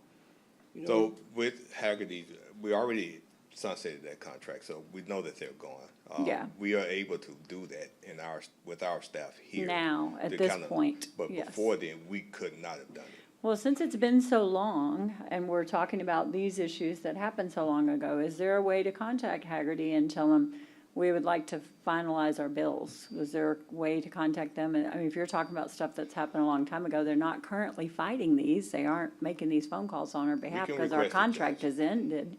So maybe ask I for agree. I a think final bill. They should know what we owe them for October, November. They should I know. would make That a would maybe request. be something we would suggest that you ask. Yes. I could do that. Yeah. I think we need to put a closure to this, that I don't want to be paying them for another 3 months. Understood, Commissioner. They're giving us little by little, and then some of the things that I saw there, I wouldn't even pay them, but, I'm sorry. And Lulu, I don't know, can you come up? I'm sorry you can't talk, but, I know, see I'm what you trying. can. Yeah, again, how many, those invoices that we returned to Haggerty, have we got any response back from those? I have not gotten responses. We haven't got no response. Or revised Then we invoice. shouldn't pay them, right? I mean, that's my opinion. Well, I mean, I don't know, what I Jeff, what do you requested- think? Jeff, I mean, somebody don't respond to you, you know, Basically, the Commissioners Court does the business for the county, and this is business for the county. So you guys have all the right in the world to scrutinize those bills, to make sure you're comfortable with them, and then take the appropriate action. in order for me to verify that they were performing the work that they were saying on their summary, I requested their agenda, because they provide an agenda as what they're gonna discuss. I don't want you to talk too much and you get sick, but anyway, I'll tell you what, Judge, I'd like to maybe set this up for April. If they don't respond, I mean, maybe we can take action that we don't pay them. So you want to move this for the April The first meeting, April the first first meeting. meeting in April? Yeah, Is it a motion? table, we'll table. So we're not paying these invoices? So we don't want to process payment? No, Is we're that not the? gonna, no, we're not gonna, we're gonna table. And I just wanted to provide more information on the winter storm Uri. We did get reimbursement of $305,472.57. That was for the expenditures. And then for the admin, we did receive back $16,968.81. And we received that payment just last month. And so back and forth with FEMA requesting RFIs, providing more information for them to accept it. So it does take a while. But that is why the invoice that is now is under 5105, not under 104. Okay, and you brought up a good point, because I think that one time, you submitted a report to the court. Remember, you gave us that report of what was denied? What was Yes. paid on COVID, and pandemic? Yes. So I'd like to have an updated report from you or Louis on everything that's been paid, what's outstanding. I think the outstanding is still over $1 million. Yes, sir. I'm trying to make sure you hear me. The Haggerty team did submit 10 requests for reimbursements, and of those is 1.399 million. So far eligible is 1.184. They paid 4 completed RFIs. So there's still outstanding ones that are not even pushed back to the testing phase. They're still just requesting more documentation on certain ones, and then once they move from that one, they go on to another one. But y'all can do that, right? Yes, sir. I mean, we have to provide the information. We work with the It'd be auditors. cheaper to hire provide- somebody part-time to help you than having to pay Haggerty. I mean, Yes. before we're paying them, we can hire 5 people probably. Yes, and even to the last day of Haggerty's contract, they did, we had the judge sign the last requisition RFR, so. So, I'm gonna table Commissioner, this- you want to table it for the move this first, to the first meeting in April? Yes, with the conditions that we get, if Haggerty doesn't respond, then we just don't pay them. I have a motion to bring this back for the first meeting in April. Can I get a? Second. We have a second. All those in favor say aye. Aye. Aye. Any opposed, same sign. So thank you all for being here. Moving on to item 8, discuss and consider any and all American Rescue Plan Act allocations and other related matters. And we're gonna let Lulu rest her voice and someone else. I think it's obvious she can't. Yes, and We we can all wouldn't learn be able sign to language. understand half, yes. Okay, luckily she provided me this little progress report for ARPA. It says, wanted to provide a quick update on ARPA progress. In the past month, I have held 2 forums for the public, one for beneficiaries, which are those receiving $49,000 and less, and one for subrecipients. There were 20 organizations in attendance for the meetings.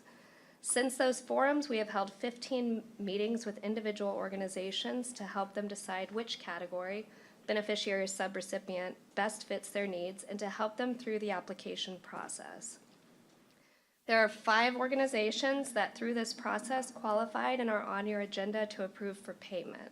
Through this process, we also discovered organizations will need additional time to gather all required materials and secure a SAM.gov unique identifying number. As such, I request that the deadline be extended through March 31st, 2023 See attachment 3A10 for additional information. One note, the date was incorrectly added as 2028 on the attachment, so please let the minutes reflect the corrected date of March 31st, 2023. That's the quick update. What questions do y'all have? My question right now would be, how many actually do not qualify for the money that had been allocated? And How many have been? I understand there's been like yeah. 3 or 4 of them. Are there 3 or 4 that currently don't qualify? If you look at this summary, I think it's ARPA proposal, allocation, and status of progress of projects. You'll see on the right side of each, the far right column, that there's a status update of where we are in the process with those individual entities. So if you look, for instance, under the third category, Veterans Band of Corpus Christi, we're pending a SAM.gov UID. I don't know if y'all can see it, it's pretty small. But so far, I'm unsure. I think one organization didn't qualify because they're a 501c6, and that doesn't qualify under ARPA funds, so they backed out of the approval process altogether. And then a few have opted for the $49,000 versus the original amount they were.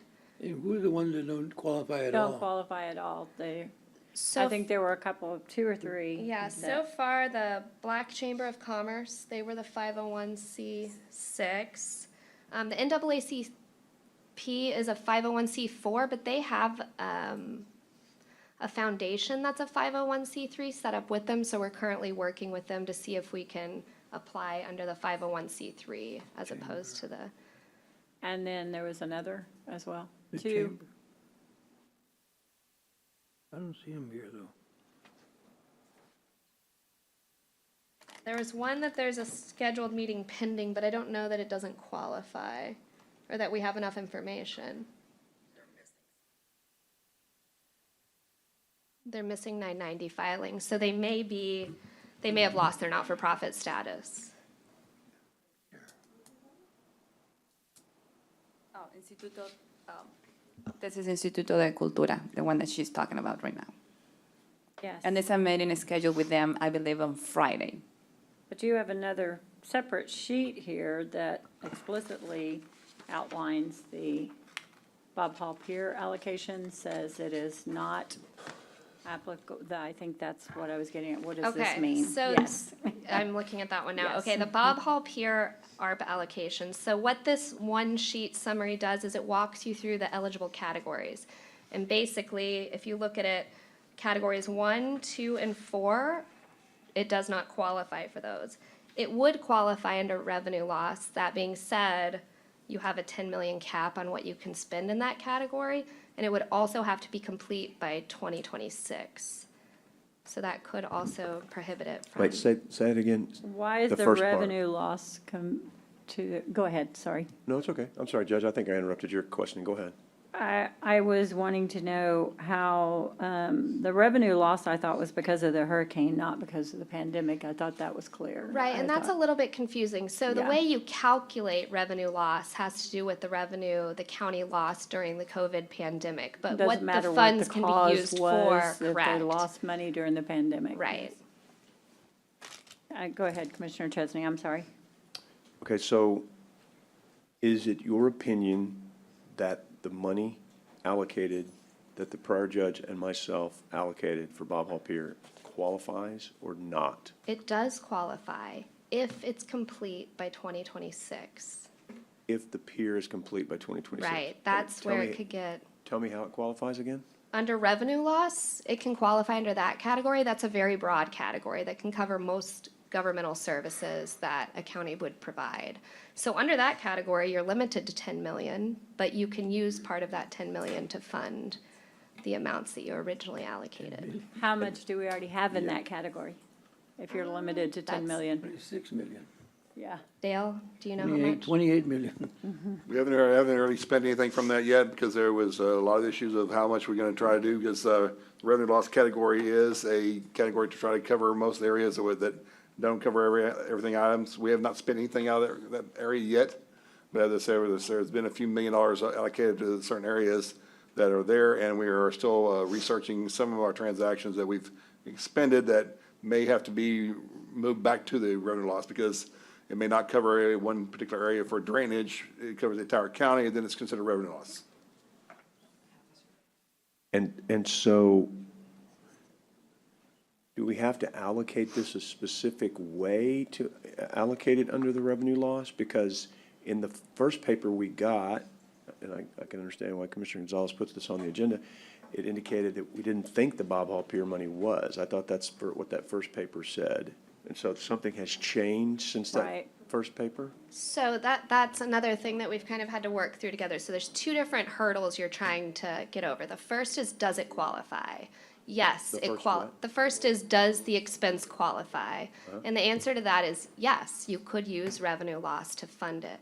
The second hurdle you're trying to get Wait, over. revenue bonds? No, this is- Revenue loss. Oh, loss, sorry. Yeah. I'm sorry. I'm sorry, I'm also sick. no, I'm done, I'm done. The It's been- second hurdle you're trying to get over is, will it be completed in time? And that is the area, I think, in which they weren't sure it would get completed in time. And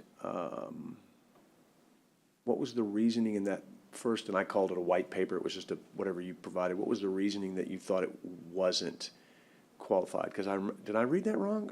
And I don't have that, because I didn't. Is that a paper that you, Yes. and I think that was the misuse of the word qualify. Okay. So it does qualify, will it be completed in time? This white paper you provided says, under U.S. Treasury rules, Bob Hall Pier does not meet these standards. And it goes all the way from A through, I mean, it lists several things. This was provided to us, and that's what we're confused about.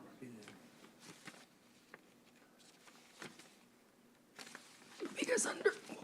Oh my gosh, this is not gonna work. I think what she's trying to say is, under public health, there were funds you could use, so that's a separate category for parks. And it does not qualify as a park under that category. That's why you would have to use revenue loss. And the revenue loss on this would be from COVID? It'd have to Revenue be? loss, you don't have to prove revenue loss for the expenditure. The revenue loss is kind of a catch-all category, Okay. that the amount allocated to the county is based on the county's revenue loss during the COVID pandemic. We don't Not have that what caused number? Not what caused the loss. Exactly. Okay. So, The final rules, so the way the ARPA was set, we had to do multiple calculations on what our loss was. That could be court costs, fines, fees, whatever might be the loss that the county has had. We did multiple calculations, and the treasurer came out and said, to prevent us having to spend millions of dollars of resources to keep adding this, they gave us a one-time $10 million limit. We brought that to court, and that's what we agreed to, because we were around 7 or 8 million if we were doing our own calculations. But we selected 10 million, so our revenue loss is $10 million, and that's the most we can spend. But you're From ARPA. unequivocally saying that From ARPA even funds. though the revenue loss was not attributed to the pandemic, because that's not why we had revenue loss on this, that it's okay? correct. Okay. Yeah, the reason for the expenditures doesn't have to be revenue loss. It can be spent on any governmental services. There's a few exceptions, paying debt, I know there's one more. Just the category it uses on the reporting that we had to report to treasury would be a revenue loss area. Right. But we already have the $10 million. So then we're going over. If No, you're no, we saying the haven't spent, remaining. we only spent like $800,000 or $900,000. We've made several appropriations possible that we're still trying to evaluate all the clauses, so we still have almost $10 million available to spend, because we haven't spent anything yet, other than a small portion of capital outlay, maybe $800,000 or $900,000, so we maybe have like $9 million left. Okay, let me just ask a simple question. We know the chamber don't qualify for whatever reasons. Could they qualify under the revenue loss? I mean, if the county would have given them money out of their general fund, I suppose No, we're they not talking would, general but fund, no, we're they talking don't qualify for the So now, not-for-profit the support. pier, does it qualify under the ARPA funds for the allocations that were made? Does it qualify? And you said it does if it's built by 2026. If it's built by 2026. Yeah, if it's not completed by 2026, it will come out of the general fund. Better be completed by 2026, for God's sakes. I don't know why it's going, who knows? You know, what bothers me here is that we have $2 million. that were allocated, and, you know, we still got the answers of he might not, and, you know, if, and this and if, you know, and we need to know answers by now, what we're gonna do, because if it's not really gonna qualify and it's not built by 2026, we need to do something with that money, because we have to, ARPA also ends in 2026. It has to be spent So- on I our have side no as well. concerns with it being completed by 2026. Dale, are you in agreement with I that? agree with that, yes. Okay. So, you know, to me, and again, we're looking at the, well, I don't know, Commissioner, I guess you know something about being built. That's a good question. I don't We see talk anybody- about this being Bob Hall Pier, but this is allocated for the restaurant portion too, so this is. But this says must be spent. No. It has to be complete, Completed. That's what it says right operational, here. right. That's what the notes you provided to us says right here. Correct. I can get you additional detail on that. It has to be operational by 2026. Project has to be completed, the project has to be completed. You know, but again, I'm looking at 2 million that we have, and also the developer, when he came to us the last time, again, another almost $1 million, so we're looking at $3 million that we're gonna need for the pier. And if it's not gonna be built, or making assure it's gonna be built, I mean, I think we need to reconsider the second tier of that pier, because that was the reason for the monies, right? And if it's not gonna fly, you know, I think we just need to look at it and say, hey, you know what? We just need to remove second pier, and then we have the money you need to build the pier. You don't have to even worry about it, you know, but I'm sure there's other areas we can spend the money, that Commissioner can spend the money, and the judge or whatever, but, you know, but you know, I'm just bringing it up, Commissioner, I just think we need to do something. You know, we can't be waiting till 25 and then try to get a project and finish it in 1 year, if it's gonna be a big project, right? Because it's not gonna happen. So, I don't know, I mean, my recommendation would be that if, I don't know, unless you can assure this be built. Yeah, and I think we have to get, I don't know when the engineer's coming in here to give us the 30% design. I don't know where we are on that. I know they're still, I think the Parks Board is still contemplating some decisions on that, and I'm not sure, I don't know if that's right or not either. So, do you want to table it? We can table, Well, first we need to have a vote on the extension for the 31st. The 31st Yes, to so moved. extend for the beneficiaries that have finished with their applications, so. Wait, to do, wait, which one? So moved. That's not this one, though. That's agenda item number 10. We're on 8. Oh, I thought you asked for that in the beginning. You Yes, it mentioned was- that in yeah, her she's just report. mixing, Yes, yeah. okay. Well, it was in the report that she said, so And yes. can I interject one more thing? Say you get to 2025 and you realize it's not going to be done in time. The funds also have to be obligated by 2024. So it'd be too late to go back and Oh, say, no, you didn't say that. well, yeah. No, they I'm have- sorry. No, no. That's why I'm adding that. No, no. It's important to know. Well, that's a good ad. Yeah, And I'm reading that now, but I just got this quickly, so. right. With all funds obligated by 2024. December 20. Obligated meaning what? What is obligated? Signed, obligated to each, That yes.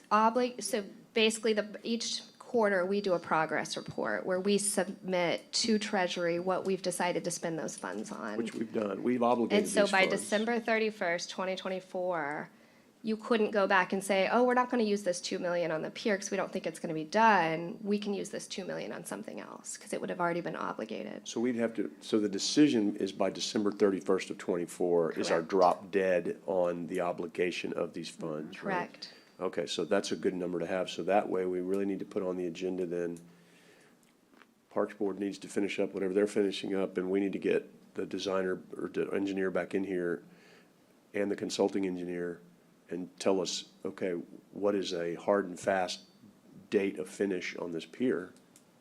And I get hard and fast as a, right, but if they're saying the end of '26, that's a little dicey. If they're saying, oh, for sure, middle of '25, then that's a different story. If they're saying '24, then we'll know for sure in '24 if it's not done, right? So we need to get some ideas from the, but But, okay, but, well, this is different. This is encouraging news because the first one said it wasn't eligible now, which It is, is I definitely can't eligible. speak for Lulu, but I think she was trying to make it fit under a different category, so Sure. she wasn't That's using okay. lost revenue. it's okay. It is what it is. I just told the world that we might not be eligible. Now it is, but that's okay. Yeah. Well, At least it's better news you're coming with. Yeah, no, it's, Well, not really. Based on- Not if it's not done by 24. yeah, Not no, better. Yeah. not if it's not obligated. So there is no So can action we- item on this. We'll could we move ta- on. Your table, Well, actually, could we table it to coincide? Well, there's could no be- action on it. We'll just bring another report back. That's all matters. Well, no, this Yeah. is discuss and consider, so Yeah. what I'm saying is we would just need to table it to include it with the, item related to when they bring us the Bob Hall Pier, update, so then we could still discuss it as part of that Yeah. as well. So I would just make a motion to table it to whenever that's gonna happen, and Do I'm we not have sure any what the date idea on when that. you want to set that? I think it's gonna be whenever, Have I would say they at the already latest end received of April. another update? Let's say latest end of April that we have to, because I just don't know when they're gonna bring me that 30% design. And I would encourage you to work closely with Lulu and Michael for any procurement items you have dealing with Bob Hall Pier, because if it's not procured correctly, you won't be able to use ARPA funds.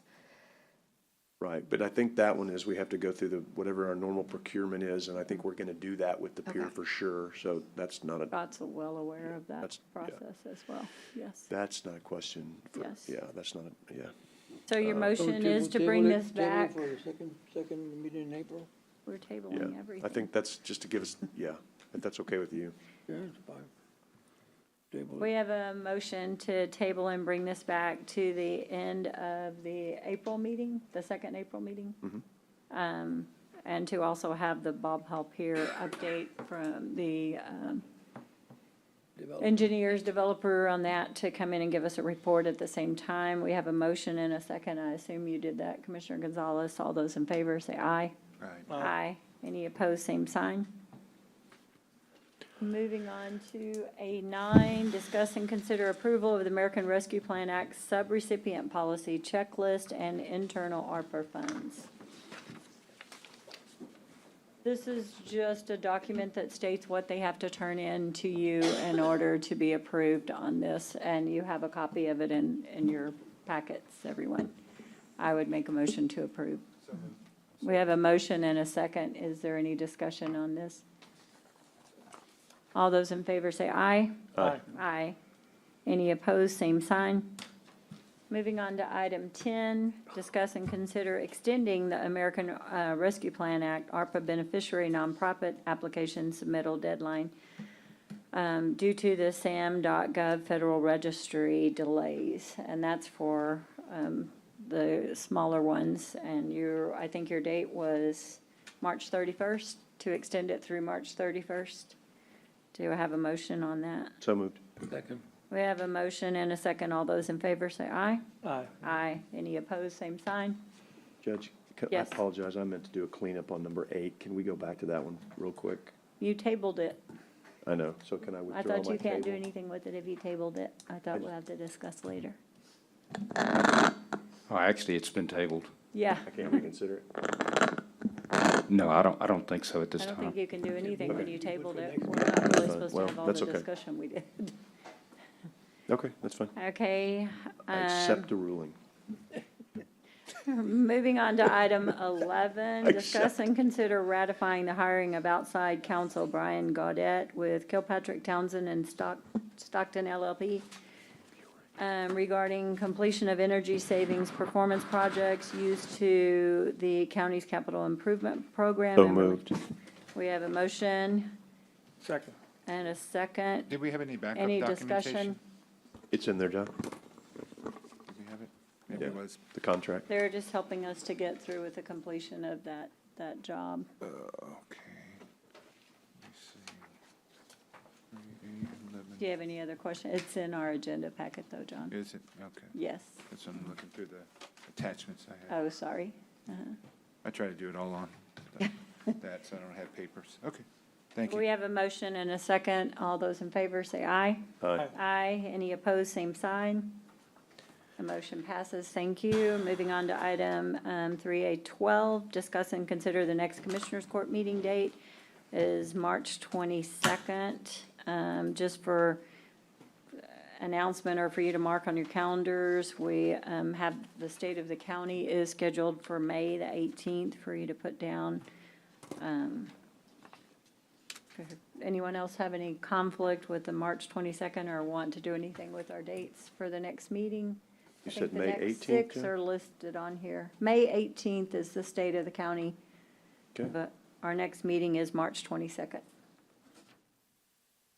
That's good. Do we need a motion? Do we have to vote on that? No. No? Okay. Moving on to item B with the Sheriff's Department. B1 is discuss and consider authorizing and approving execution of agreement amendment number 3 with Aramark Correctional Services LLC for RFP 3138-20 Food Management Program for Nueces County Jails for the Sheriff's Office and relating matters. And do y'all want to say anything about this, or Michael, are you going to update us on this? Thank you. Yeah, I'll speak on the sheriff's behalf. We had several meetings with Aramark. They had asked for a multitude of contract changes. What we settled on was the rate increase on the meal costs just due to the current market conditions on the cost of food. And so the sheriff was willing to move forward on this one item, and that's what this amendment is to do. And that'll take care of it. We reviewed it with the county attorney's office, and the sheriff recommends approval. So moved. Second. We have a motion and a second. Is there any discussion, questions? All those in favor say aye. Aye. Aye. Any opposed, same sign. Thank you. You probably need to stay there, huh? Discuss and consider approval of additional American Rescue Plan Act ARPA allocation to out-of-county incarcerations, sheriff's office, and jail.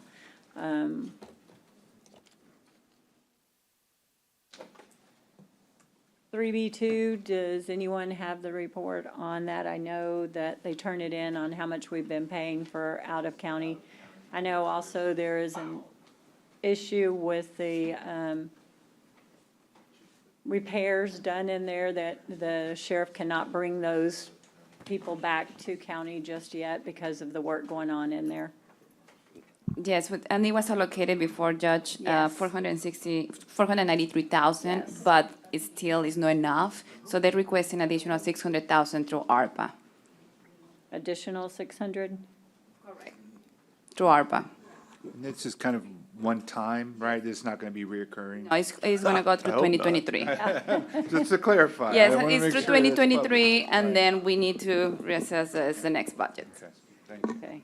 So the Yeah, court approves. I believe the sheriff just wanted to have an extra safety net, right, for, Because of For the the use- repairs and not being, because the numbers are getting down, and he would Right. normally be possibly bringing some of those back, but because of the work going on in the jail, we're not able to at this time. Correct. So, We will spend the money, it goes back to the yes, ARPA. it comes back if it doesn't get spent on this item. Yes. That's correct. This is just through September 2023. Yes. Did we have a motion? I'm sorry, did I miss that? Sure, yeah. So moved. We, Yeah, let them do it. we have a motion by Commissioner Gonzalez and seconded by Commissioner Hernandez. All those in favor, please state aye. Aye. Aye. Any opposed, same sign. Thank you very much. Moving on to 3B3, discuss and consider authorizing and approving the execution of a contract with Axon Enterprises, Inc. Motion to Sourcewell. approve. We have a motion Second. to approve and a second. Any other discussion? Has it been vetted by the county attorney? yes. Yes. Yes, it has. Good enough, thank you. We have a motion and a second. All those in favor say aye. Aye. Aye. Any opposed? Same sign. Thank you. The motion passes.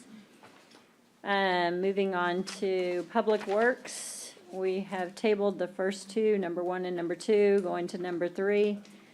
Discuss and consider selection of plat options for subdividing the old show barn property required for the development of the Nueces County Animal Care Facility. There are 5 options, I believe, to That's correct, select Judge. from? There's 5 options that have been presented by Pioneer Shelters of America. I think the option that has been recommended is option number 3, Judge, which is dividing the property into 3 separate properties. This is a selection, and then once Commissioners Court selects it, then we'll hire an RPLS to provide the documents for the plating purposes. And those would be submitted to the city of to the city of Robstown for approval. And I did look at this as well. One of the things, I don't know, the commissioners, there was some suggestion about future use in case we ever wanted to sell that or anything. I liked option number 3 as well personally when I looked at it and asked the question. So I would make the motion to go with option number 3. Second. We have a motion and a second. Any other discussion? All those in, go ahead, sorry. Thank Juan, because the plating issue was something that we really weren't anticipating, but they got on it, and so I thank our staff for working on it, because that was something that we didn't expect City of Robstown to bring up, but it's doing it the right way, I guess, now. Before, we just kind of always worked based on an unofficial agreement, but I agree, Judge, this is, there's been discussions in the past about, do we ever divide it up and maybe sell one part of it, and so I totally agree that this is probably the best layout for that, and it builds in the animal care facility, so, and then, of course, the pins there in the back that we had built behind the old show barn, so. Perfect. So we have a motion and a second. All those in favor, say aye. Aye. Aye. Any opposed, same sign. Thank you, Judge, Thank you Commissioners, very appreciate it. Moving on to item D1, purchasing. Discuss and consider authorizing the execution of an agreement with Rainey Bates Auctioneers under the TASB by Board State Contract number 620-20 for online auctioneering services. Do you want to tell us about this, Michael? So this is the folks that have done the county auctions for years and years. We just had met with county attorneys, and the previous contract was done some time ago, and we are getting really close to being ready to do another auction, and they felt we needed to update that contract, so we reviewed it with them. We're recommending that there were 2 options on how to pay for this thing. I'm recommending the cheaper option, which is a 7.5% commission fee based on the items auctioned. So moved, Judge. Second. We have a motion and a second. All those in favor say aye. Aye. Aye. Aye. Any opposed, same sign. And I would add at the end of this that I'll come back when we're ready to do an auction. We'll first probably have a communication that goes out to the folks in the county. If they have any wish to have any of the items that we're proposing to auction, they could get with our office, and we'll be happy to transfer that material to them if they can use it. And then once that's completed, I'll come back to the court with the list of all the items that are going to go to the auction, and y'all will authorize me at that point to perform the auction. Okay. So, yeah. Thank you. That We way appreciate it. avoid anything leaving the building that hasn't been blessed first. So. Thank you. Item E through the auditor, number 1, approve budget change order number 09 for fiscal year 2022-2023. Yes, Your Honor, there's only 2 departments requesting that. The main one is our information technology. They've had a little bit of changes, and it has some temporary requirements. The ones for the large amount of $70,000, they just need to move the category to the proper expense category. When we were trying to do this last year, we missed a few items that should have been properly allocated, so the funds are there to do the allocation. For the salary and temporary that 1240 is requesting, the sheriff's allowing us to take some of the salaries regular from the jail because of the many vacancies to cover the cost. The funds are there for these requests, and I submit budget change order number 9 for your acceptance and approval. So moved, Judge. Second. We have a motion and a second. Those in favor say aye. Aye. Aye. Any opposed, same sign.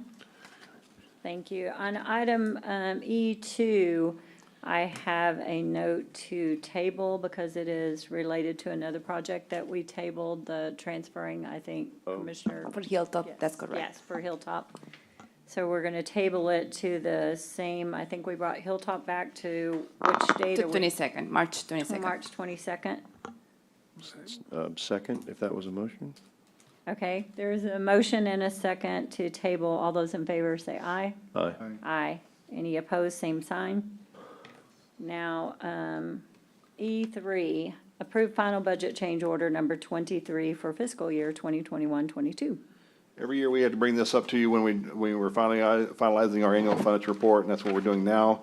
We're just clearing up some numbers to make sure there's no negative budget throughout the entire county, and some of them, we'll see a few minor changes here and there, just to give you some clearance on some. Some don't really need some, but we're trying to give everyone a little bit of cushion.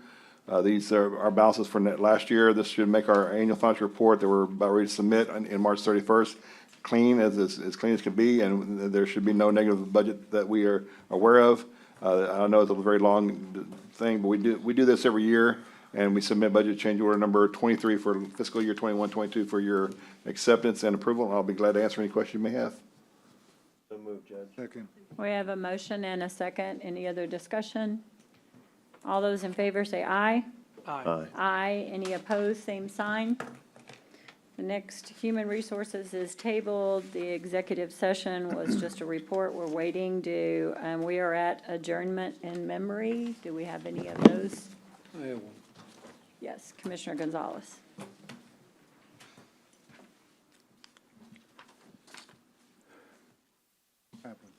Okay. Oh, Yeah, what? you, I'm sorry. This is Richard Caminati, passed away on Saturday, February 25th, 2023, at the age of 85. Richard was born on March 28th, 1937, in Belgium, Palestine, to the late Sam and Rose Caminati. Richard served in the United States Army and later owned his own business, Richard Shoes. He loved the beach, fishing, and spending time with his family. Richard was a man of honor, respect, and kindness. He loved helping people whenever he had the opportunity. And his family was his absolute pride and joy of his life. Richard is survived by his son Sam and daughter-in-law Missy Caminati of Corpus Christi, Texas, grandson Anthony Matthew, siblings Gloria Gilton, Barbara Caminati, and Jeanette Caminati of Waco, Texas, nephews Jonathan Gilton, Michael Floyd, and Monica Hensel. He is preceded in death by his amazing wife of 45 years, Jeanette Caminati, and his loving sister Dolores Caminati. And they had the visitations this week, and also the funeral was yesterday. Yes, I know the Canavati family very well, and our condolences to the family. Condolences very to the much. family and prayers, and I know that the family will miss him. Very much so. Commissioner Modas, I think you said you had one as well. Yes, Judge, thank you. Valdemar Ramirez passed last Friday, March 3rd. He was born in Mathis, Texas in 1943, was later married to Enedelia Mares Ramirez, my grandfather's sister. He was the last of the aunts and uncles that my dad had, or either parent had still living, so this was a special passing to us. He was well known in San Patricio. He grew up and lived in Mathis his entire life. He was actually appointed and then elected as constable in Precinct 5 there in San Patricio County. I actually got into politics before he did, but he was always a politician at heart and a community servant, having been a volunteer fire chief there in Mathis and served in the police department and then finally into the sheriff's office and then the constable's office. Public visitation and rosary will be this evening and burial will be tomorrow morning. And so just very honored to have had him as an uncle, right? Even though he's not blood, but when you're part of the family that long, that's your aunt, that's your uncle. And he's definitely was my Theo from birth, and we are just very grateful to have had him. He loved his family and his extended family very much, and obviously his community. And there's been just a tremendous outpouring. Many people in Nueces County that knew him as well. And so we are sad that he's gone, but thankful that we know that he is in peace now with all his family that's gone before him. So very very difficult time for my family, especially for my dad, for my mom. But we are definitely always having a smile on our face, just thinking of the memories that we have of Theo Valdez. So. Thank you. Our condolences to you and your family as well while you go through this. Yes. Commissioner Chesney has one as well. Thank you, Judge, and yes, condolences, Commissioner Matos. Mine is Marilyn Eloise Harvey, also known as Murr, passed away at her home peacefully surrounded by her family and friends on February 25th, 2023 at the age of 87. Marilyn was born in Beeville, Texas on March 10, 1935 to the late Wallace D. Bill McNeil and the late Laurie Eloise Baker McNeil. She grew up in Mathis, where she graduated from Mathis High School, attended Southwestern University and the University of Houston. She returned to Mathis and taught school for a year before marrying her high school sweetheart, Kenneth Stone Harvey. They moved to Beeville in '58, began raising their family. Her daughter, Laurie, and her brother both live here in Corpus Christi. She's survived by, Michael Harvey and wife Stacy and one daughter, Laurie Cazalis, and husband, Tim. She was a wonderful lady and wanted to pass on our condolences to the Harvey and Cazalis family during this time of loss. Thank you. Yes, absolutely. Condolences to that family as well. Are there any others? I've got one. Yes, Commissioner Hernandez. Yes, it's my uncle, my wife's uncle, Ernesto Carrington, from Robstown, Texas. He passed away a few days ago. Burial's today. And my condolences to his wife, Antonia Carrington, his son, Willie Carrington, and has a son that preceded him in death, Carlitos Carrington. So I just want to tell everybody from Robstown, know we got a lot of friends over there. Keep them in prayer, please. Thank you. Absolutely, I agree. If we do send our condolences to each of these families out here, so thank you. That will conclude our meeting. It is 12:56, and this meeting is adjourned. Okay. Reconvene. We are reconvening. It is 1:04 to address one item on the agenda that Commissioner Chesney is wanting to bring back. You have to make the motion? I think it's his agenda. Oh, did you I'd like to table make a it? motion that we, Consider.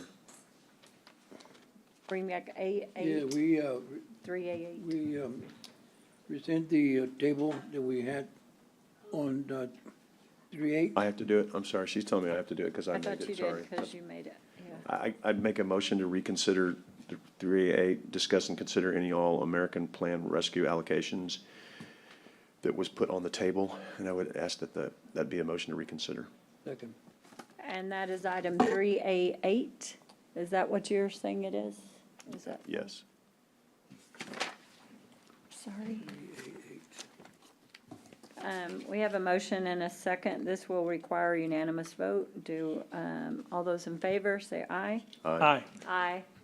Any opposed, same sign. We're good. We're back on. So 3A8, discuss and consider any and all American Rescue Plan Act allocations and other related matters. I believe this is just on one clarification on the Bob Hall Pier allocation.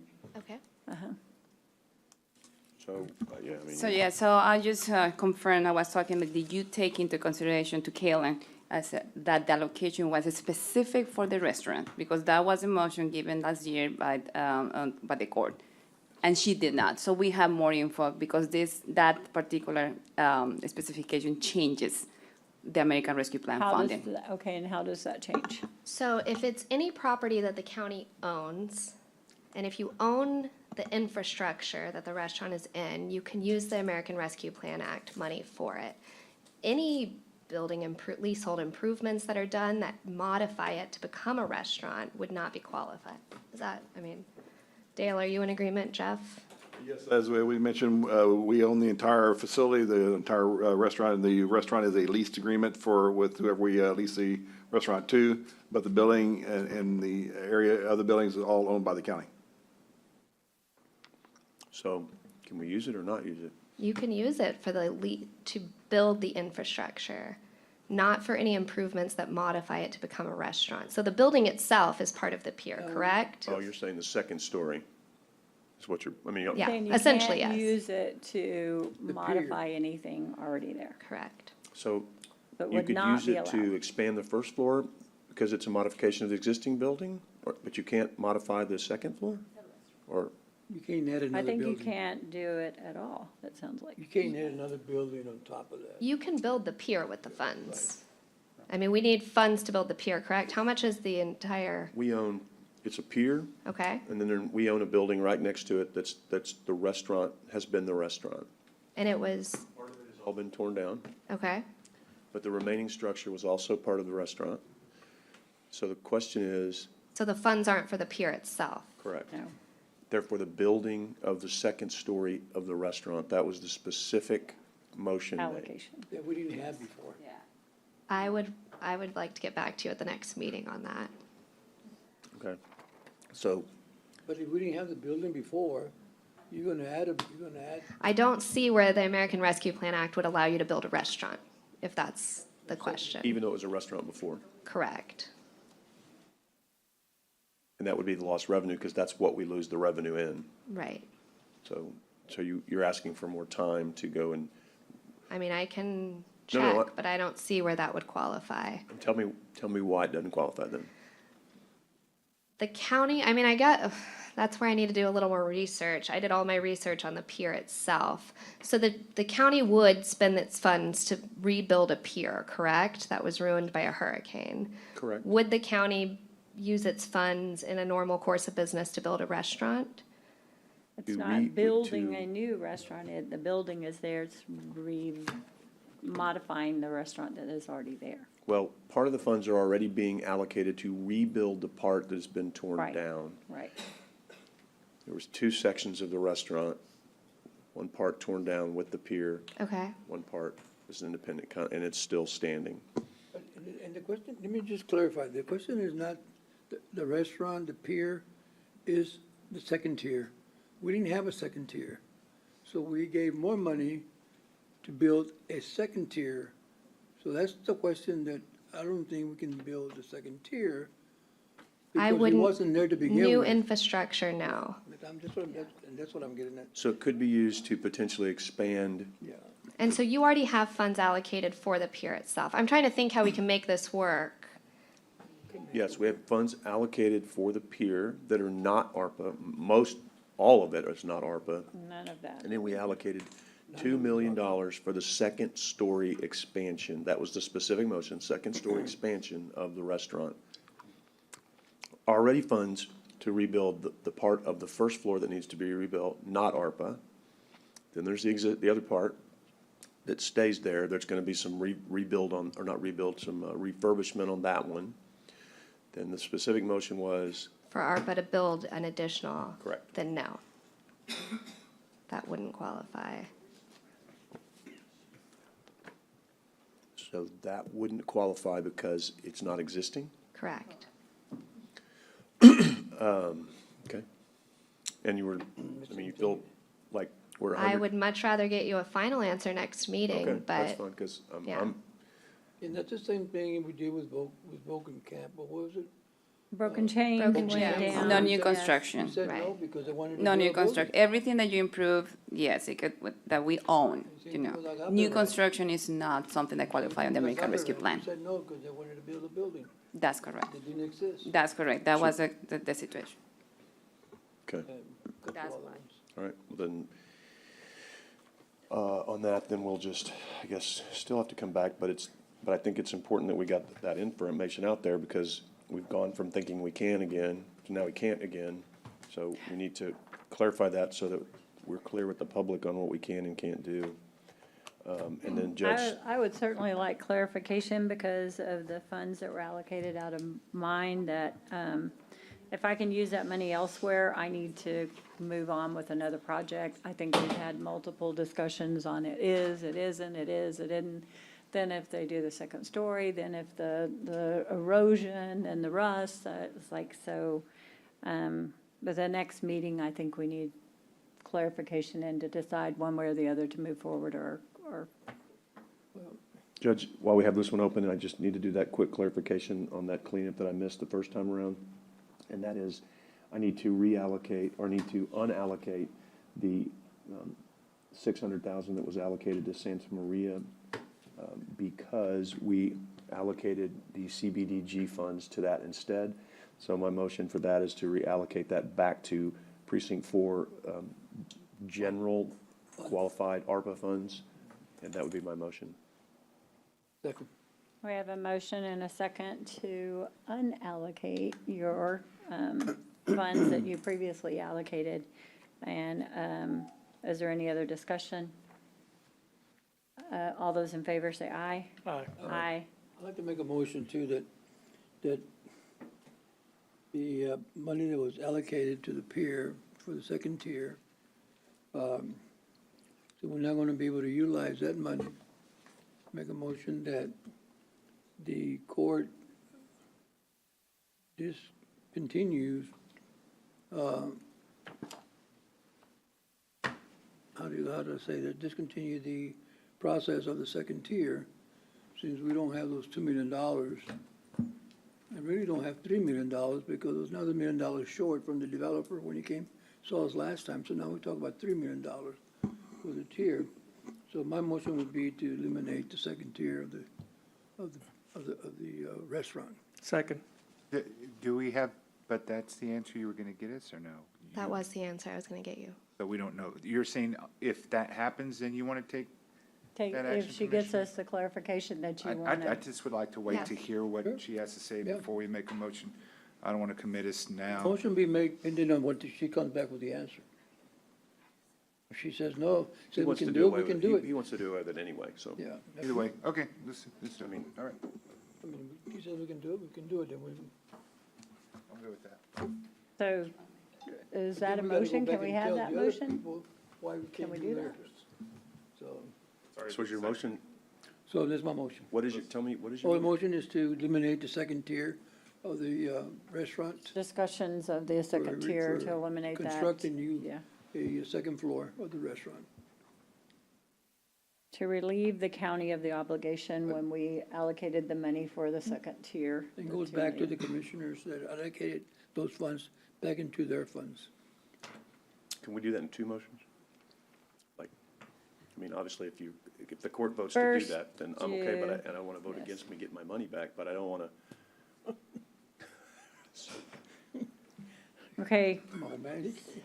so we have a motion and a second to discontinue the discussions or the projects of the second tier of, He's saying, he wants to eliminate the second tier. yes, to eliminate the second tier obligation of the county towards the, and so we have a motion and a second.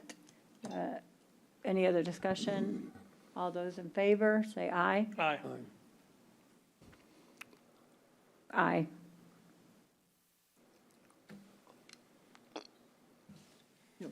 Are you going to ask for? Any a- opposed? no. Sorry. Yeah, no.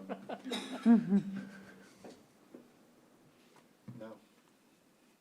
3-2. The motion passes to discontinue on the second story of the the restaurant for the Bob Hop Pier. Now I'll make another motion that whatever funds were allocated by the judge or the commissioner, the money goes back into their account. So I'll second that one. We have oh, that is no fair. We have a motion and a second. Any other discussion? All those in favor, say aye. Aye. Aye. Just- I have a question on that. Yes, So go ahead, Commissioner. how much are we talking that 2 goes back? million, 1 2 million million. each. That was the commissioner's money separately? Yes, Correct. and the county judges. And the And the county judge. judge? and Yes, the so county it judge. just Correct. goes back into our funds. Okay. Yes, unallocated ARPA funds. And so the estimated overall, just to help me talk it out loud, so it was 30, so it could drop to 28 if we don't get a favorable opinion at the next meeting, is that right? The was scope of the 30? project, That wasn't part of the motion. 30 to 28, is that what would end up happening? That It was wasn't part of the 30. motion. Judge, Project?